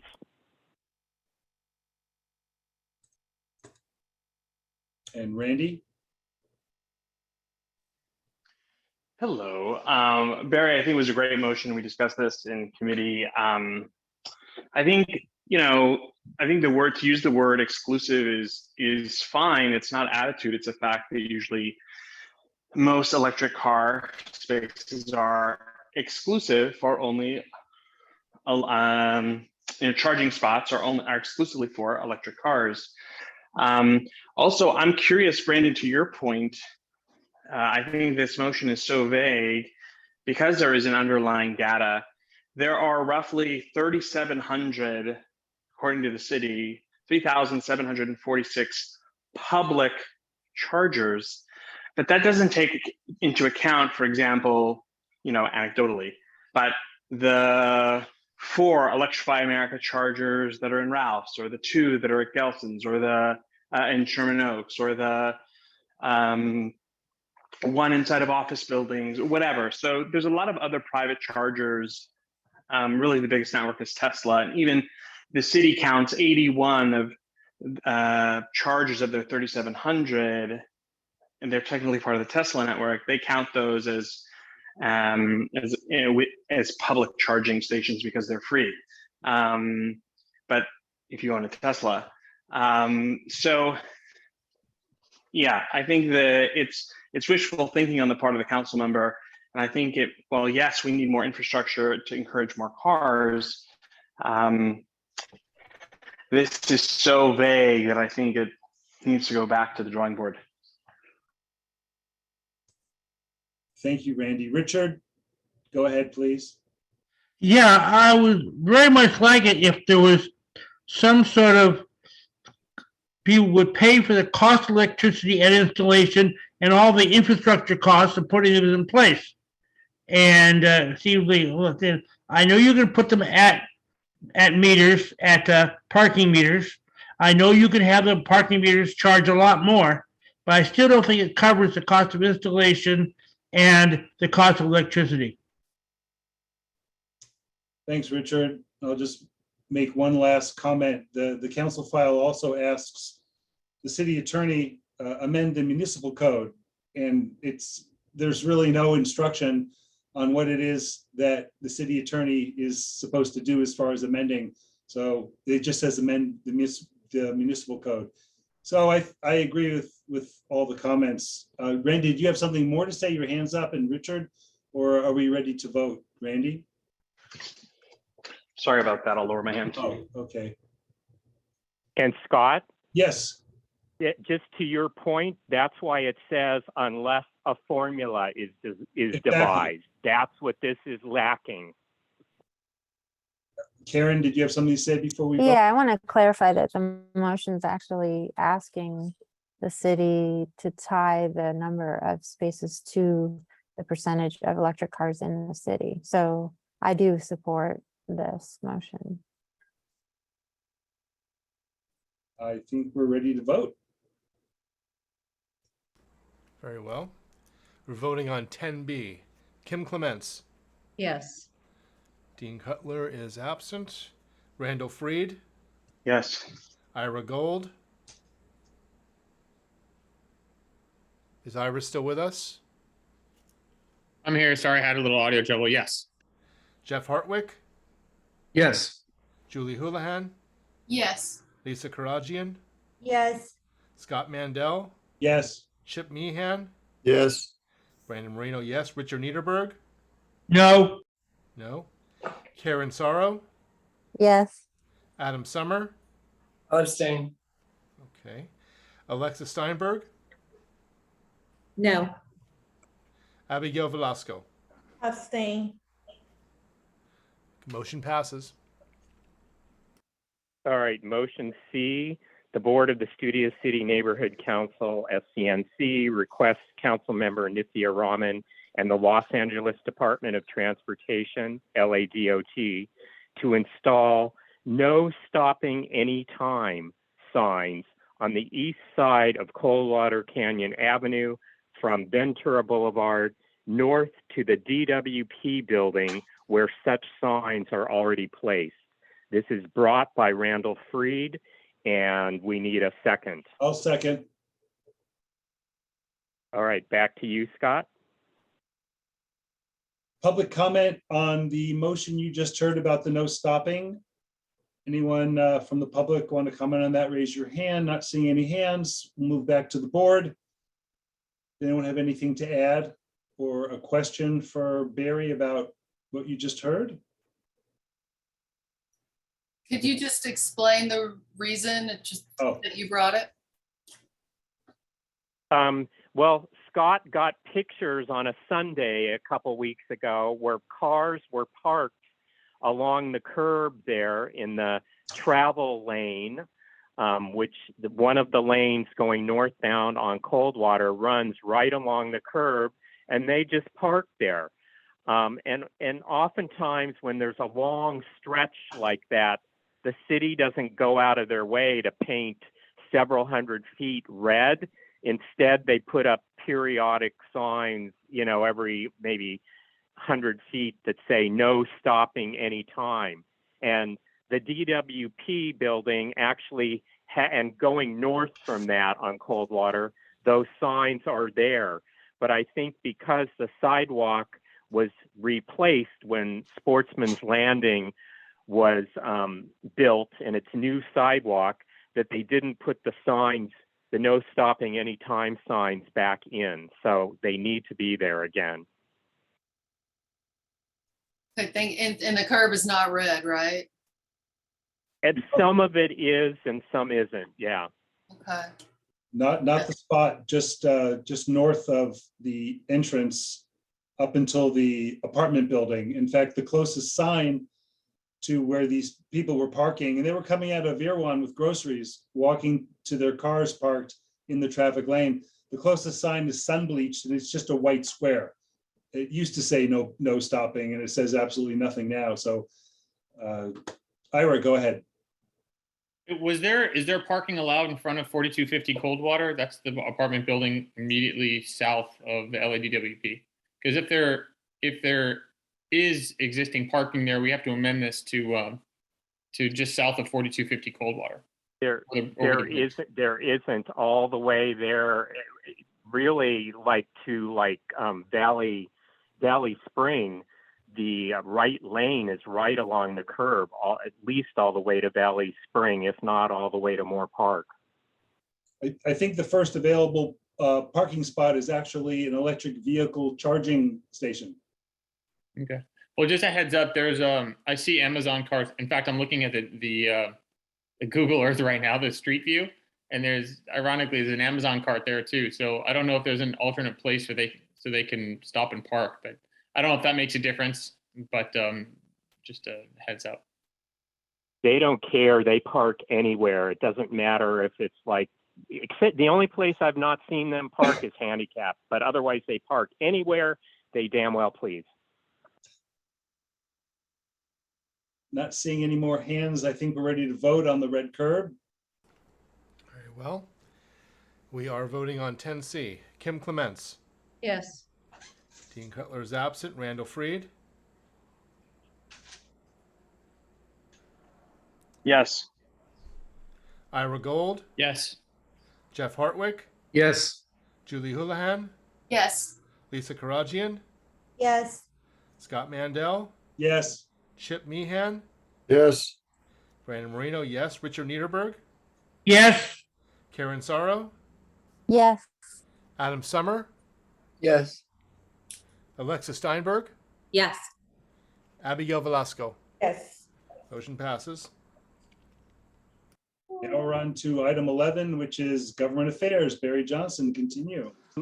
Motion A, the Board of the Studio City Neighborhood Council, SCNC, opposes Council File 22-1100-S6, City Attorney Fuhrer, for a partial tax ballot measure for parks and recreational facilities. The property taxes that are already paid by citizens and corporations are supposed to cover such facilities, in quotes. This is yet another ploy to create yet another additional tax on property taxpayers.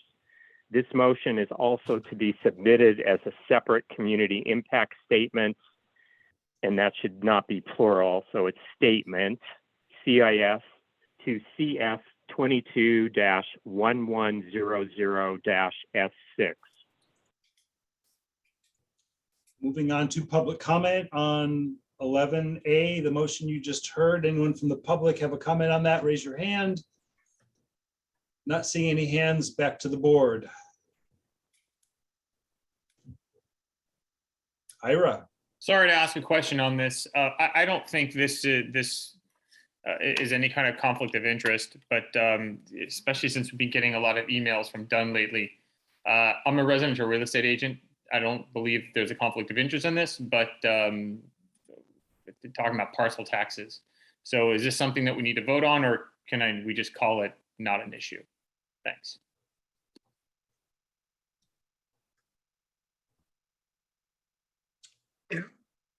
Lorenzo.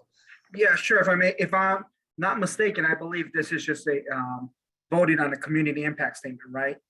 So there's nothing else to be gained. I mean, I'm not the city attorney, but it would be my opinion that there's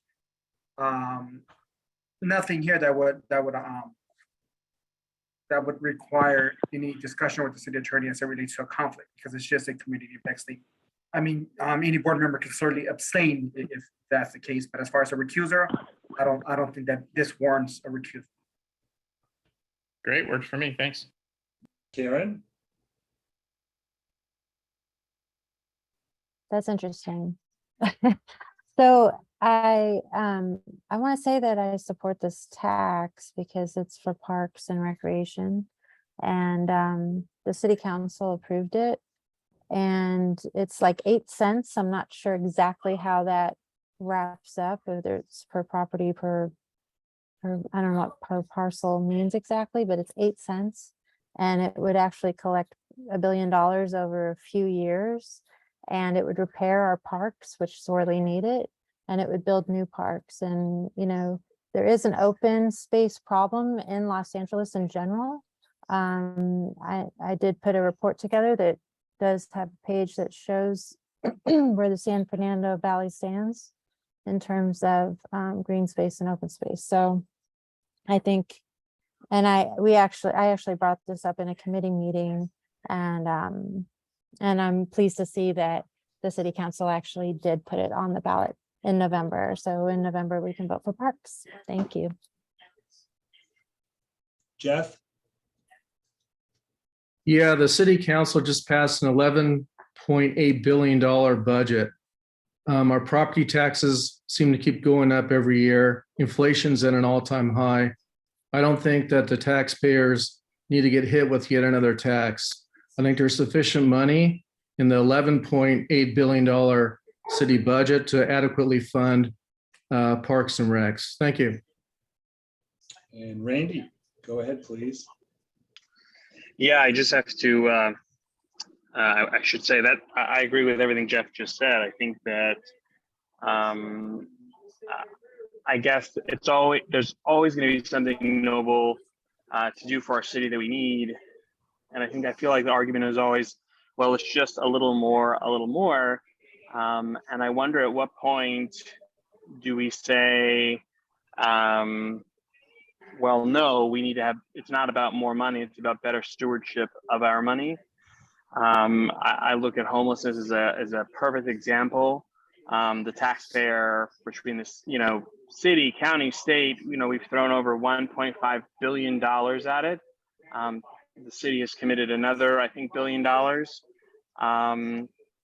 And what are we really getting? Can anyone really say that the situation is better? And so I just echo what Jeff said, and I think that the taxpayers are paying enough, and especially with inflation, so everyone's cost of living is going up. Now is not the time to increase taxes on the taxpayer.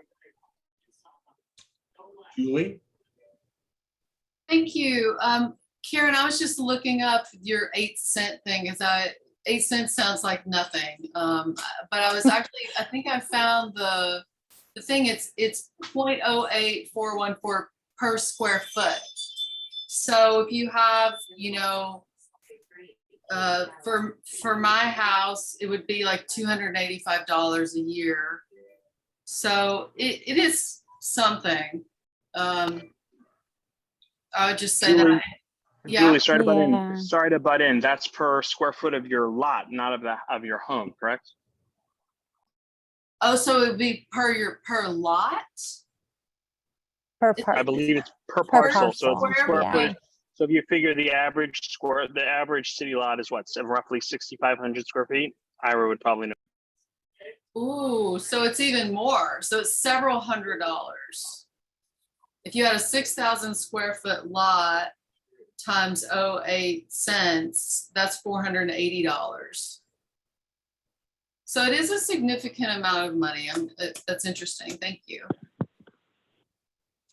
And Kim, and then Richard.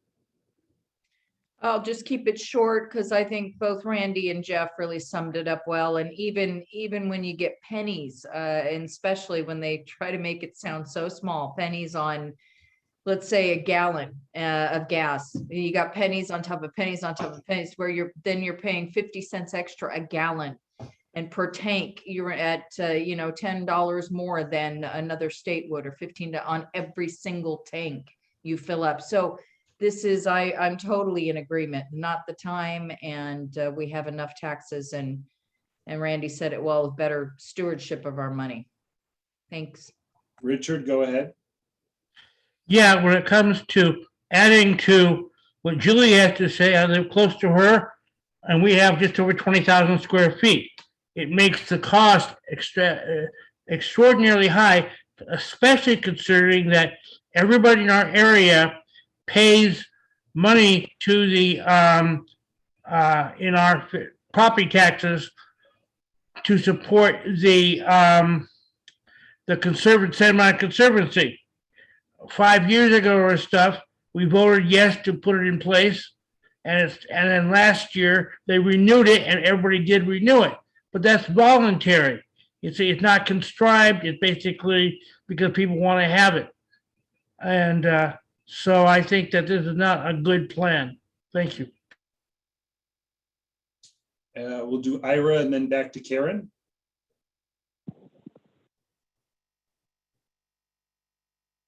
Ira? I'm having some technical difficulties. Sorry about that. No, I'm trying to put my hand down. Karen, did you have something more to add? Yeah, I'm just a little philosophical about it, because I think our property taxes are like half that of, say, New Jersey or New York, and we kind of get what we pay for. So, if you enjoy parks and you enjoy open space and you would like better facilities, you may consider paying for it. And this is an option that the state, like the whole state, I guess, is going to have. Is it going on the ballot, or is it just a city? It's just a city thing. It's a city thing, isn't it? So the city's going to vote on it, whether we do or not, right? So anyway, thanks. Julie, and then. I had one more logistical question. How does that, if you're in a large apartment building, is the owner of the building responsible for that, or how does that work? Yeah. Yes. All right. Thank you. And remember, he controls your rents to some extent, unless you're in a rent-controlled building. And Randy? Yeah, I just want to point out, because oftentimes people talk about higher property taxes in New Jersey. Yes, as a percentage of the value of your home in New Jersey, yes, property tax is higher. However, the average cost of a home in New Jersey is $400,000. The average price of a home in Los Angeles County is $800,000. So while we pay a lower percentage, the total dollar amount is much higher. Thank you, Randy. Abby? Just to piggyback right on what the board is saying, there are almost 4 million people in LA. And even though it sounds like it's only 8 cents, I don't know. It doesn't sound like a lot of money, but it does add up. So I'm just echoing on Kim's great accounting skills, and also Jeff, research, and Randy's knowledge and what he has shared. So I don't think this is the right time. And just to close it up, in Studio City, I don't think we're getting what we're paying for. That's all. And I'll make one final comment. I would like to see the city spend all their money on their core duties, police, fire, parks, roads, then come hat in hand and ask for more money for some of the other areas of government waste and spending that would never have a chance. This seems like a ploy to get more money for something they should already be spending their money on. It's like, well, it's parks. We all want parks. We've seen this before with roads, with transportation, with police and fire, clean air, and they spend on other items and then come hat in hand after they've spent all their money on their pet projects and ignore their core duties. So, not seeing any more hands. Let's vote. Okay, we're voting on 11A. Kim Clements. Yes. Dean Cutler's absent. Randall Freed. Yes. Ira Gold. Yes. Jeff Hartwick. Yes. Julie Houlihan. Yes. Lisa Karajian. Yes. Scott Mandel. Yes. Chip Meehan. No. Brandon Moreno, yes. Richard Niederberg. No. Is that a no, Richard? Okay. Karen Sorrow. I'm against the proposal. Okay. Karen Sorrow. No. Adam Summer. No. Alexa Steinberg. No. Abigail Velasco. No. 1, 2, 3, 4, 5, 6, 7, 8 yes. 1, 2, 3, 4, 5, 6 no. 1 absent.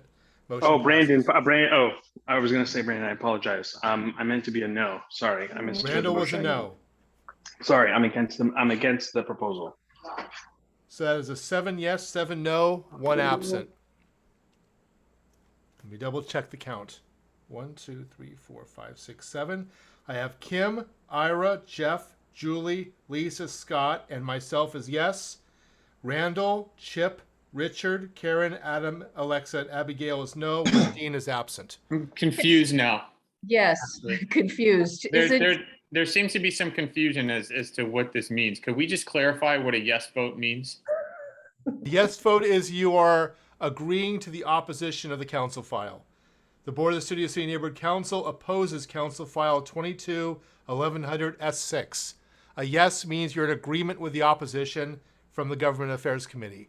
A Sorry, no I'm a means yes. you are not in favor of what the Government Affairs Committee is proposing to the board. So to clarify, a yes means that you would like to oppose the new tax. Correct. Yeah, Correct. Thank you. Oh. Yeah. Oh. How do they change it now? Brandon, I'm a yes. I think we need to review the I'm vote. a yes. Aren't the votes already recorded? I mean, You know, I don't think one of my last actions as secretary, you guys are making my head explode. You have to Okay, redo let's the vote. revote. Let's revote because there wasn't let's clarify on this. If you are voting yes, you are agreeing with the Government Affairs Committee in their opposition of Council File 22-1100-S6. If you vote no, you are disagreeing with the Government Affairs Committee opposing this. So whether you're agreeing with what Government Affairs has brought to the board or not agreeing with it. Well, simply a yes means you don't want a parcel tax. Right. That So you're simplifies it down to the bone. Yes. So let's revote on this just to make sure. Someone's giggling. I know who's giggling. Oh, Abigail, you're going to have so much fun being the secretary. I know. Yes, you're going to be calling me up. You can't call me during a board meeting, but afterwards you'll be calling me until midnight. What do I do? Okay, let's try this again. Let me go to my special marker, just in case. Kim Clements. I am reconfirming my yes. Okay. Dean Cutler is still absent. Randall Freed. The one who caused all the headache. I am a yes. As the Okay. original. Ira Gold. Yes. Jeff Hartwick. Yes. Julie Houlihan. Yes. Lisa Karajian. Yes. Scott Mandel. Yes. Chip Meehan. No. Brandon Moreno. Yes. Richard Niederberg. Yes. Now you're okay. Karen Sorrow. no. Adam Summer. No. Still. Alexa Steinberg. Yes. Abigail Velasco. Yes. Okay. We got 1, 2, 3, 4, 5, 6, 7, 8, 9, 10, 11 yes. 3 no. 3 no. 1 absent. Motion passes. Okay, Very motion nice. B. Thank you. The Board of the Studio City Neighborhood Council, SCNC, supports Council File 22-0560 to amend the municipal lobbying ordinance, including the same disclosure when a lobbyist makes an oral presentation or public comment to a neighborhood council, as is presently only required for written communications. And I'm going to add 1 sentence here as an amendment that we have been asked by another neighborhood council that has also weighed in on this. They have asked for us to do this. So here is the additional sentence. We urge City Council President Nuri Martinez to schedule this item in committee for a full and fair hearing, since the municipal lobbying ordinance has not been comprehensively updated since 1994. This motion is also to be submitted as a community impact statement, CIS to CF 22-0560. Scott? Thank you, Barry.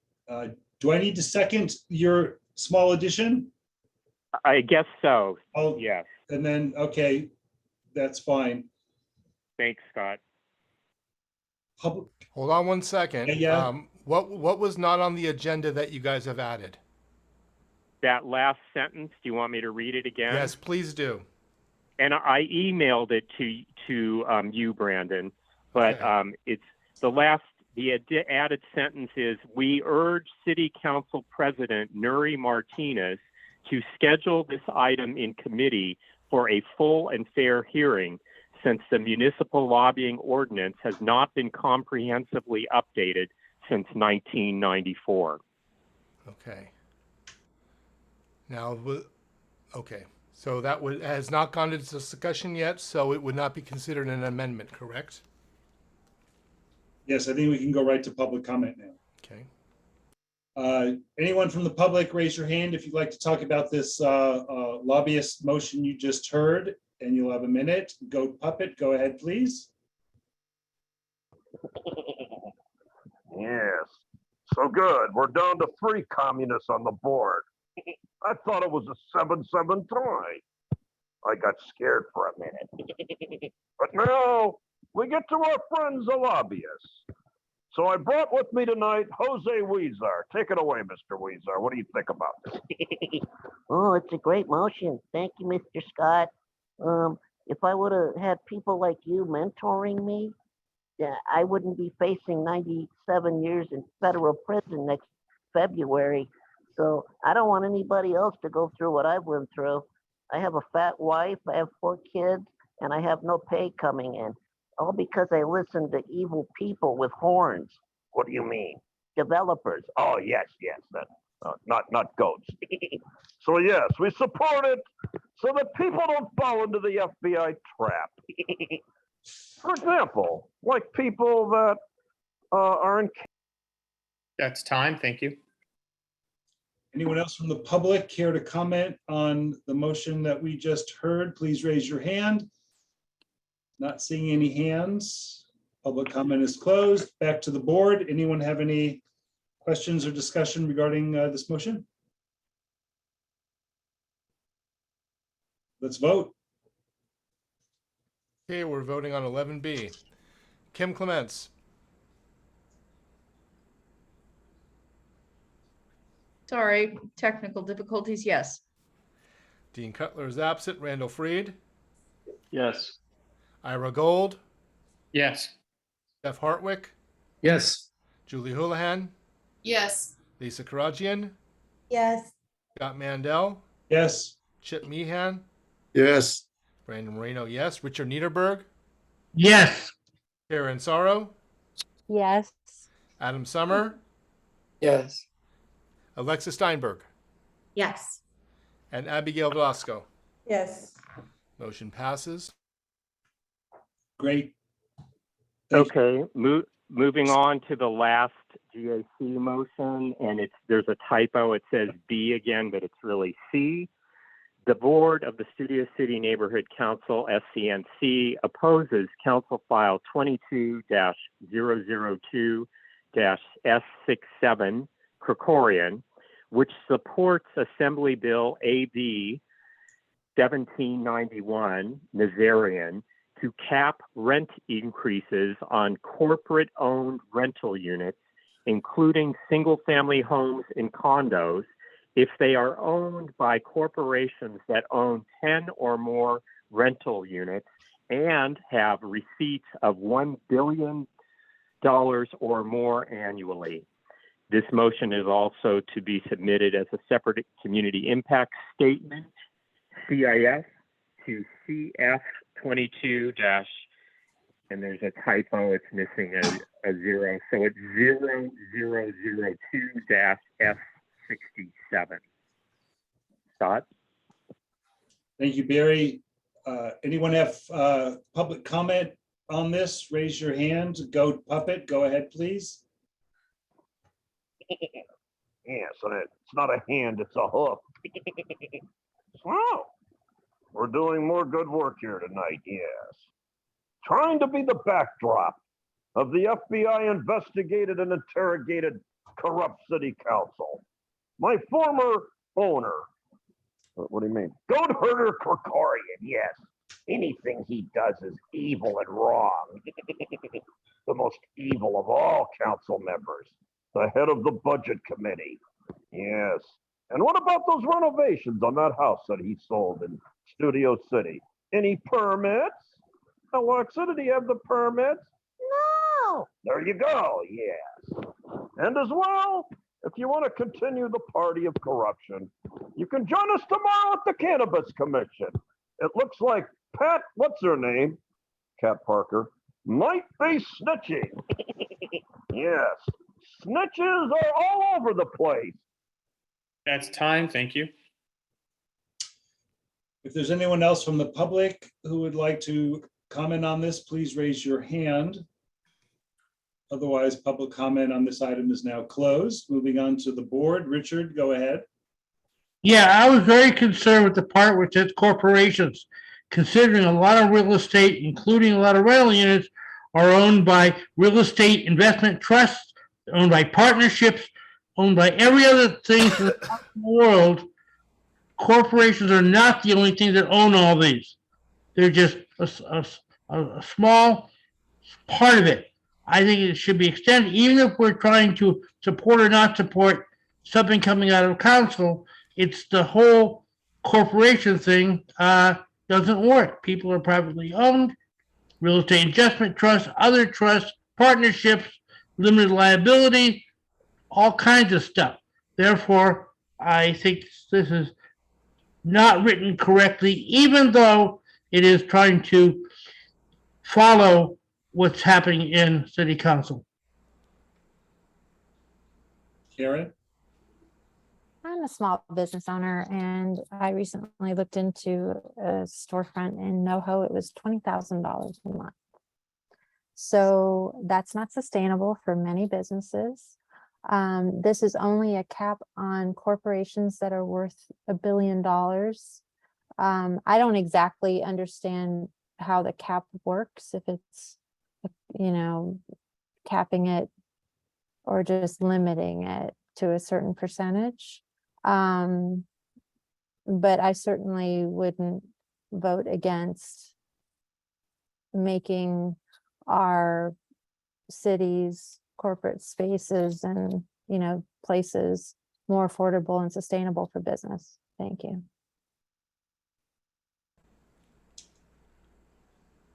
Julie, you had your hand up, it went down. Yeah, sorry. I agree rents are out of control. But one reason I supported this in committee was because I thought it sort of unfairly targeted corporations, and it says receipts of 1 billion or more. It doesn't say profit of 1 billion or more. So I thought it was just a little bit of a swipe at a certain market. And I thought it should be more of an evenly distributed sort of mandate to try to bring reasonable increases. So that's the reason I supported it. I just wanted to say that. Jeff? Yeah, government should not be intervening in the rental market here. What this is going to do, it's going to go after real estate investment trusts. So there are a lot of huge real estate investment trusts that we all invest in our 401ks and our IRAs, and it's gonna hammer them. The result of all this is going to be less inventory because there are going to be few people with a lot of money to develop big areas, and the city wants to encourage more development around different transportation corridors. And people who can actually do this the best would be the large corporate entities. So this is going to result in less housing, more expensive housing. It's going to drive more people out of our city. And it's going to result in the deterioration of current housing stock. Whenever you have rent control, there's a degradation in properties. That's it. Thanks.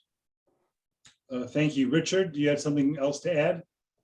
Yeah, I have to remind everybody that cities are municipal corporations. And they're not excluded here, and I didn't, anything, any exclusion at all. So all these little cities which own public housing would be part of this. They would be affected because, again, cities are municipal corporations. Thank you, Richard. To Karen's point, this only affects housing rentals. This does not affect business rentals. This changes Costa-Hawkins Act, and voters rejected this fairly soundly when it was on the ballot last for Prop 21. They rejected it, the rent control, again a couple of years before, and this is just an end run to try to target. I think they purposely say, you know, corporations $1 billion to paint a certain group as evil. And when the state starts to manipulate the markets, especially in the rental industry, as Jeff said, it creates some very unwanted results, and this will not turn out well. And again, the voters have rejected this twice in recent memory. So this is sort of an unfair carve out. Does anyone else have any more? I was just going to say, for clarification, a yes vote means that you oppose the city council supporting this assembly bill. Thank you, Barry. I think we can vote now. Richard, you had one thing to add? Also reminded that you have a lot of nonprofit corporations that hold a lot of units for the homeless or for low income, and could affect them too. The assembly bill is only for corporate owned. So there's no other kind of ownership that you list in this assembly bill. What about nonprofit corporations? It's not part of this assembly bill. And that's the only thing we're not supporting. Okay, I think we're ready to vote on this one. Okay. We're voting on 11C. Kim Clements? I support the opposition to support. That's a yes. Okay. Dean Cutler is absent. Randall Freed? Yes. Ira Gold? No. Ira? Yes? No. No. Jeff Hartwick? Yes. Julie Houlihan? Yes. Lisa Karajian? Yes. Scott Mandel? Yes. Chip Meehan? Yes. Brandon Marino? Yes. Richard Niederberg? Yes. Aaron Sorrow? No. Adam Summer? Yes. Alexis Steinberg? Yes. Abigail Velasco? Yes. Motion passes. Thank you. Moving on to the next item, Homeless Committee. Jeff Hartwick, go ahead, please. With Julie's permission, I'll jump into this motion. Please proceed. Thank you. I'll go ahead and read the motion. It's a request for action. The Greenway is a wonderful landscape pedestrian and bicycle trail located on the south side of the Los Angeles River between Laurel Canyon Boulevard and Whitsett Avenue. It is a vital recreational resource in the heart of Studio City, used by hundreds of stakeholders every day. Unfortunately, in recent months, there's been a noticeable decline in the maintenance of the Greenway. A large swath of the wall along the trail has unsightly graffiti. There's been a persistent homeless presence there, along with illegal drug use and littering. Many stakeholders feel unsafe to utilize this public treasure. Further, an agreement between the LA County Flood Control District and the city gives the city full control over maintenance and repair of the Greenway, including graffiti removal and trash collection. The city's non-compliance of its contractual duties could jeopardize the city's control over the Greenway. More needs to be done to clean up the area so children and other stakeholders can safely use the trail. The board of the Studio City Neighborhood Council, SCNC, therefore requests that Council Member Nithya Raman requests a report and status of all efforts and plans by the city's Bureau of Sanitation, Parks and Recreation Department, and LASA to expeditiously remove graffiti, trash, hazardous materials, and to provide outreach services to the persistent homeless who reside on the Greenway, some of whom have resided there for years. And I've also included a link to photos that were taken recently by myself and others, including our former chairman, Luis Oliart, of the situation there. Thanks for that, Jeff. We're going to go to public comment. You need a second first. It never went to committee. It actually did go to committee. Passed. It was passed at the last homelessness committee. Okay, so this is from 2 months ago. Okay. No, it's actually from June 14. It was too late to be agendized for the June 16 That's right. board meeting. Okay, so it said motion and second, so they'll strike that. Okay, thank you. And back to public comment on the request for action you just heard. Goat Puppet, go ahead, please. Yes, it's all Luis's fault. Shame on them. Yes, and all the drug addicts live there. In fact, I have one of them here with me right now. Let's see what your position is, sir. Yeah, man. I just sit around, man, and I get wasted all day, man. I'm looking at pretty turf, man. And then I sell my drugs, man. I pay my protection money to the gang, man. So I don't need you to move me, man. Okay, man? Thank you. Yes. Yes. So you see, Goat Puppet always gives both sides of the issue. That's why I'm an award-winning commentator. Goat Puppet supports this. And also, let's not forget, Paul Martin Krikorian is to blame because it was his district for years, including that deputy of his that moved to Maryland. What's her name? Yes. That's time. Thank you.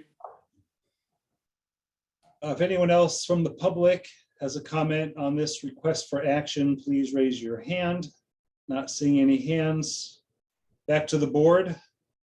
Anybody have a comment, question, any input on this before we vote? Let's vote. Okay, we're voting for 12A. Kim Clements. Agree, yes. Dean Cutler is absent. Randall Freed. Yes. Ira Gold. Yes. Jeff Hartwick. Yes. Julie Houlihan. Yes. Lisa Karajian. Yes. Scott Mandel. Yes. Chip Meehan. Yes. Brandon Marino, yes. Richard Niederberg. Yes. Karen Sorrow. Yes. Adam Summer. Yes. Alexa Steinberg. Yes. Abigail Velasco. Yes. Motion passes. Ira, did you have something to say before we go to item 13? Yeah, there's on the agenda I downloaded. There's something right after 11B that looks like a new motion. It begins with the Studio City Neighborhood Council supports a change it to the municipal lobbying ordinance. It's got several paragraphs and then three points. Scott, was brought by you. Unless I spaced out, I think we skipped that. That's part of the additional president's letter or additional statement of the motion. Am I correct on that, Barry? Yeah, it's just, you voted on the actual motion. That's just an example of the accompanying president's letter that will go with it. Okay, thank you. But yeah. On to 13, discussion and motion regarding 2023 election form. In 2023, the city clerk will be using a hybrid election model for neighborhood councils. The hybrid election model provides at-poll elections along with the option to vote by mail for every neighborhood council. Attached is the 2023 election information worksheet, and that's part of a link for the upcoming NC elections. Please use this form to provide your neighborhood council's preferred polling hours and location, election or outreach chair, and translation needs for your election. The election information worksheet requires an official action by the neighborhood council board. We have included a fillable PDF and an election information worksheet Google form to make completing the form easier. Only one format needs to be completed. Election dates are also attached for your convenience. SCNC, we're in Region 4. We are supposed to submit the board approved election information worksheet to the office of the city clerk no later than Monday, August 1st. I'm bringing this. Do we have a second? I'll second. Thank you. I kind of think we really don't have a choice on this one. I know Lorenzo's here. Did you want to add something, Lorenzo? My hands were tied. I was forced to put this on the agenda, apparently, and we're going to act on this. If you wanted to just give maybe a brief introduction of what it is we're doing here, that would be helpful. Yeah, I mean, this is being administered by the Office of the City Clerk. They're getting their regional timelines in place. So they're reaching out to neighborhood councils to have the board vote on these matters. So as you pointed out, Scott, there's the board basically has to vote on this so that the clerk's office can move forward on this. And I believe once they compile all of that information, they'll be sending updates. There's an election administrator in the office of the city clerk will be contacting the point of contact for each NC once there's an election committee that's been established. So I'm not sure if there's an election committee that's been established for the Studio City at this point, but if there isn't, it's best to do that soon and appoint a chairperson for that elections committee so that the elections administrator can connect and disseminate all of the information, anything that's related to elections to that individual. Brandon, you have a question before we go to public comment? Yeah, really quick. On this form, if we do not fill out this form, it's fluid. This isn't a hard thing right here. There's going to be more steps, but if we don't fill it out, I think they're going to default to the last public venue that we used. And I think it was, I know 2017 it's Walter Reed. I don't know what 2019 was. But, and also it's either the election chair or the outreach chair for now because we haven't formed an ad hoc for the election yet. So it's the option of either outreach or election chair, and at least for now. Just wanted to make that point. Yeah. Julie, do you have something to say now before we go to public comment? I'm just not clear what the motion is, what we're voting on. We're voting that we're gonna do this, or we're voting on details that you filled out on the sheet. I'm not clear what we're voting on. We're gonna talk about the details on the sheet. Okay. In a moment. Okay, got it. Public comment from Barry. Go ahead. Hi, since our neighborhood council was created in 2002, our in-person elections, so other than the last election, have always been in the lobby of the auditorium at Walter Reed Middle School between 4 and 8 p.m. Has a great parking lot, space in the lobby for polling booths. And we've always found that Walter Reed is sort of on an east-west basis, since Studio City is sort of longer than it is to north-south. It's sort of in the middle. We have almost as much to the east as we have to the west from Walter Reed Middle School. So I think it's an excellent location. And I would ask that Scott go after our last election coordinator, who I think. That's time. Thank you. Go Puppet. You have 1 minute. Yes, I wouldn't go back to online voting for $1 million. Why? Tell him, Mr. Weezer.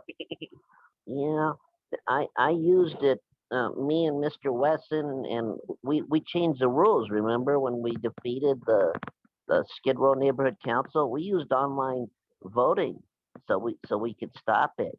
And why did you do that?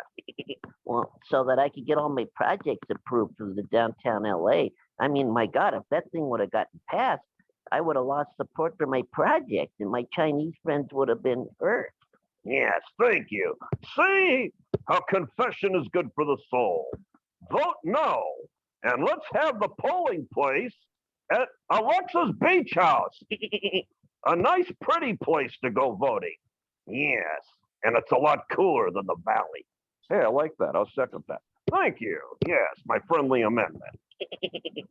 And finally, That's time. Thank you. Is there anybody else from the public who would like to comment on this? Please raise your hand. Not seeing any more hands. We're going to Brandon. Go ahead. Okay, let me see if I could, You're going to share the form? yeah, let me see if I can do There's it. not very much on there, and I think we can breeze through this fairly quickly. Yeah, it's, that's basically it right here. There's not much here. Basically, polling locations, $150 per neighborhood council for cost associated with recruitment of polling location. I don't know if Walter Reed's ever charged us for this. Barry would know. But I did reach out to Robin Friedman, who is the principal of Walter Reed. She was out of town. It noted that she was coming back on the 20th, which is today. So hopefully the next couple of days, the principal will get back to me and give us a yay or nay. Also, Region 4 is June 22nd. That's election day. It's the latest possible date for the MC elections. So school is well out of session by June 22nd, so hours won't be a problem. But it is a weekday. I think it's a Thursday, so it'd have to be the 4 to 8 thing so people can come home, get home from work, and vote on the way home. So it wouldn't be able to be a morning thing. If it was weekend, it could be a morning. But basically right here, it shows at the bottom, number 5, election or outreach committee chair, secondary contact. And there's translations in different languages. It's not really much of a form. It's just kind of a beginning of the process. So hopefully Robin Friedman will get back to me sometime soon and we can coordinate and take it from there. So the gist of it is Walter Reed and 4 to 8 p.m. I would think that Walter Reed would be the first choice. The second choice would be the Studio City Public Library, if it's possible, though since we've been having elections at Walter Reed since the beginning of time, at least the neighborhood council time, I don't know why they would say no, but it's always nice to have a contingency, so reaching out to the library as a just in case might be a good idea. And I think to Barry's point, during our last election, of course, I was not on the board, but I was on the outreach committee, and Randy can correct me if I'm mistaken, that our outreach chair did handle all of the election outreach, and Randy had appointed an ad hoc election committee that handled the nuts and bolts which Barry was referencing, an outside person. I believe those are not allowed to be board members anyway. So, Can I point of information on this? of course. The reason we're voting on this is because the form requires board action. That's the reason why we're voting on this. We have to have a board action by August 1st, and it has to be spelled out on the form. So that's why this is on the agenda tonight. So it'll be filled out as Brandon and I just explained, with Walter Reed, with Studio City Library as the backup, and then we'll go from there. Not seeing any more comments. Are we good with this form as just described? Let's have the vote. Very well. We're voting on item 13. Kim Clements, Yes. Dean Cutler is absent. Randall Freed, Yes. Ira Gold, Yes. Jeff Hartwick, Yes. Julie Houlihan, Yes. Lisa Karajian, Yes. Scott Mandel, Yes. Chip Meehan, Yes. Brandon Marino, yes. Richard Niederberg, Yes. Karen Sorrow, Yes. Adam Summer, Yes. Alexa Steinberg, Yes. Abigail Velasco. Yes. Motion passes. Oh my God, 10 seconds for an hour, 2.5 hours. This might be a record. Fantastic. Well, thank you, everybody. Thank you, board. Thank you, public. Thank you, committee members, for your participation and patience. I move to adjourn the meeting. I'll second that. Thank. That'll have to be another time, Richard. Sorry. Okay, everybody, good night. Thank you so much, and we'll see you Good soon. night, everybody.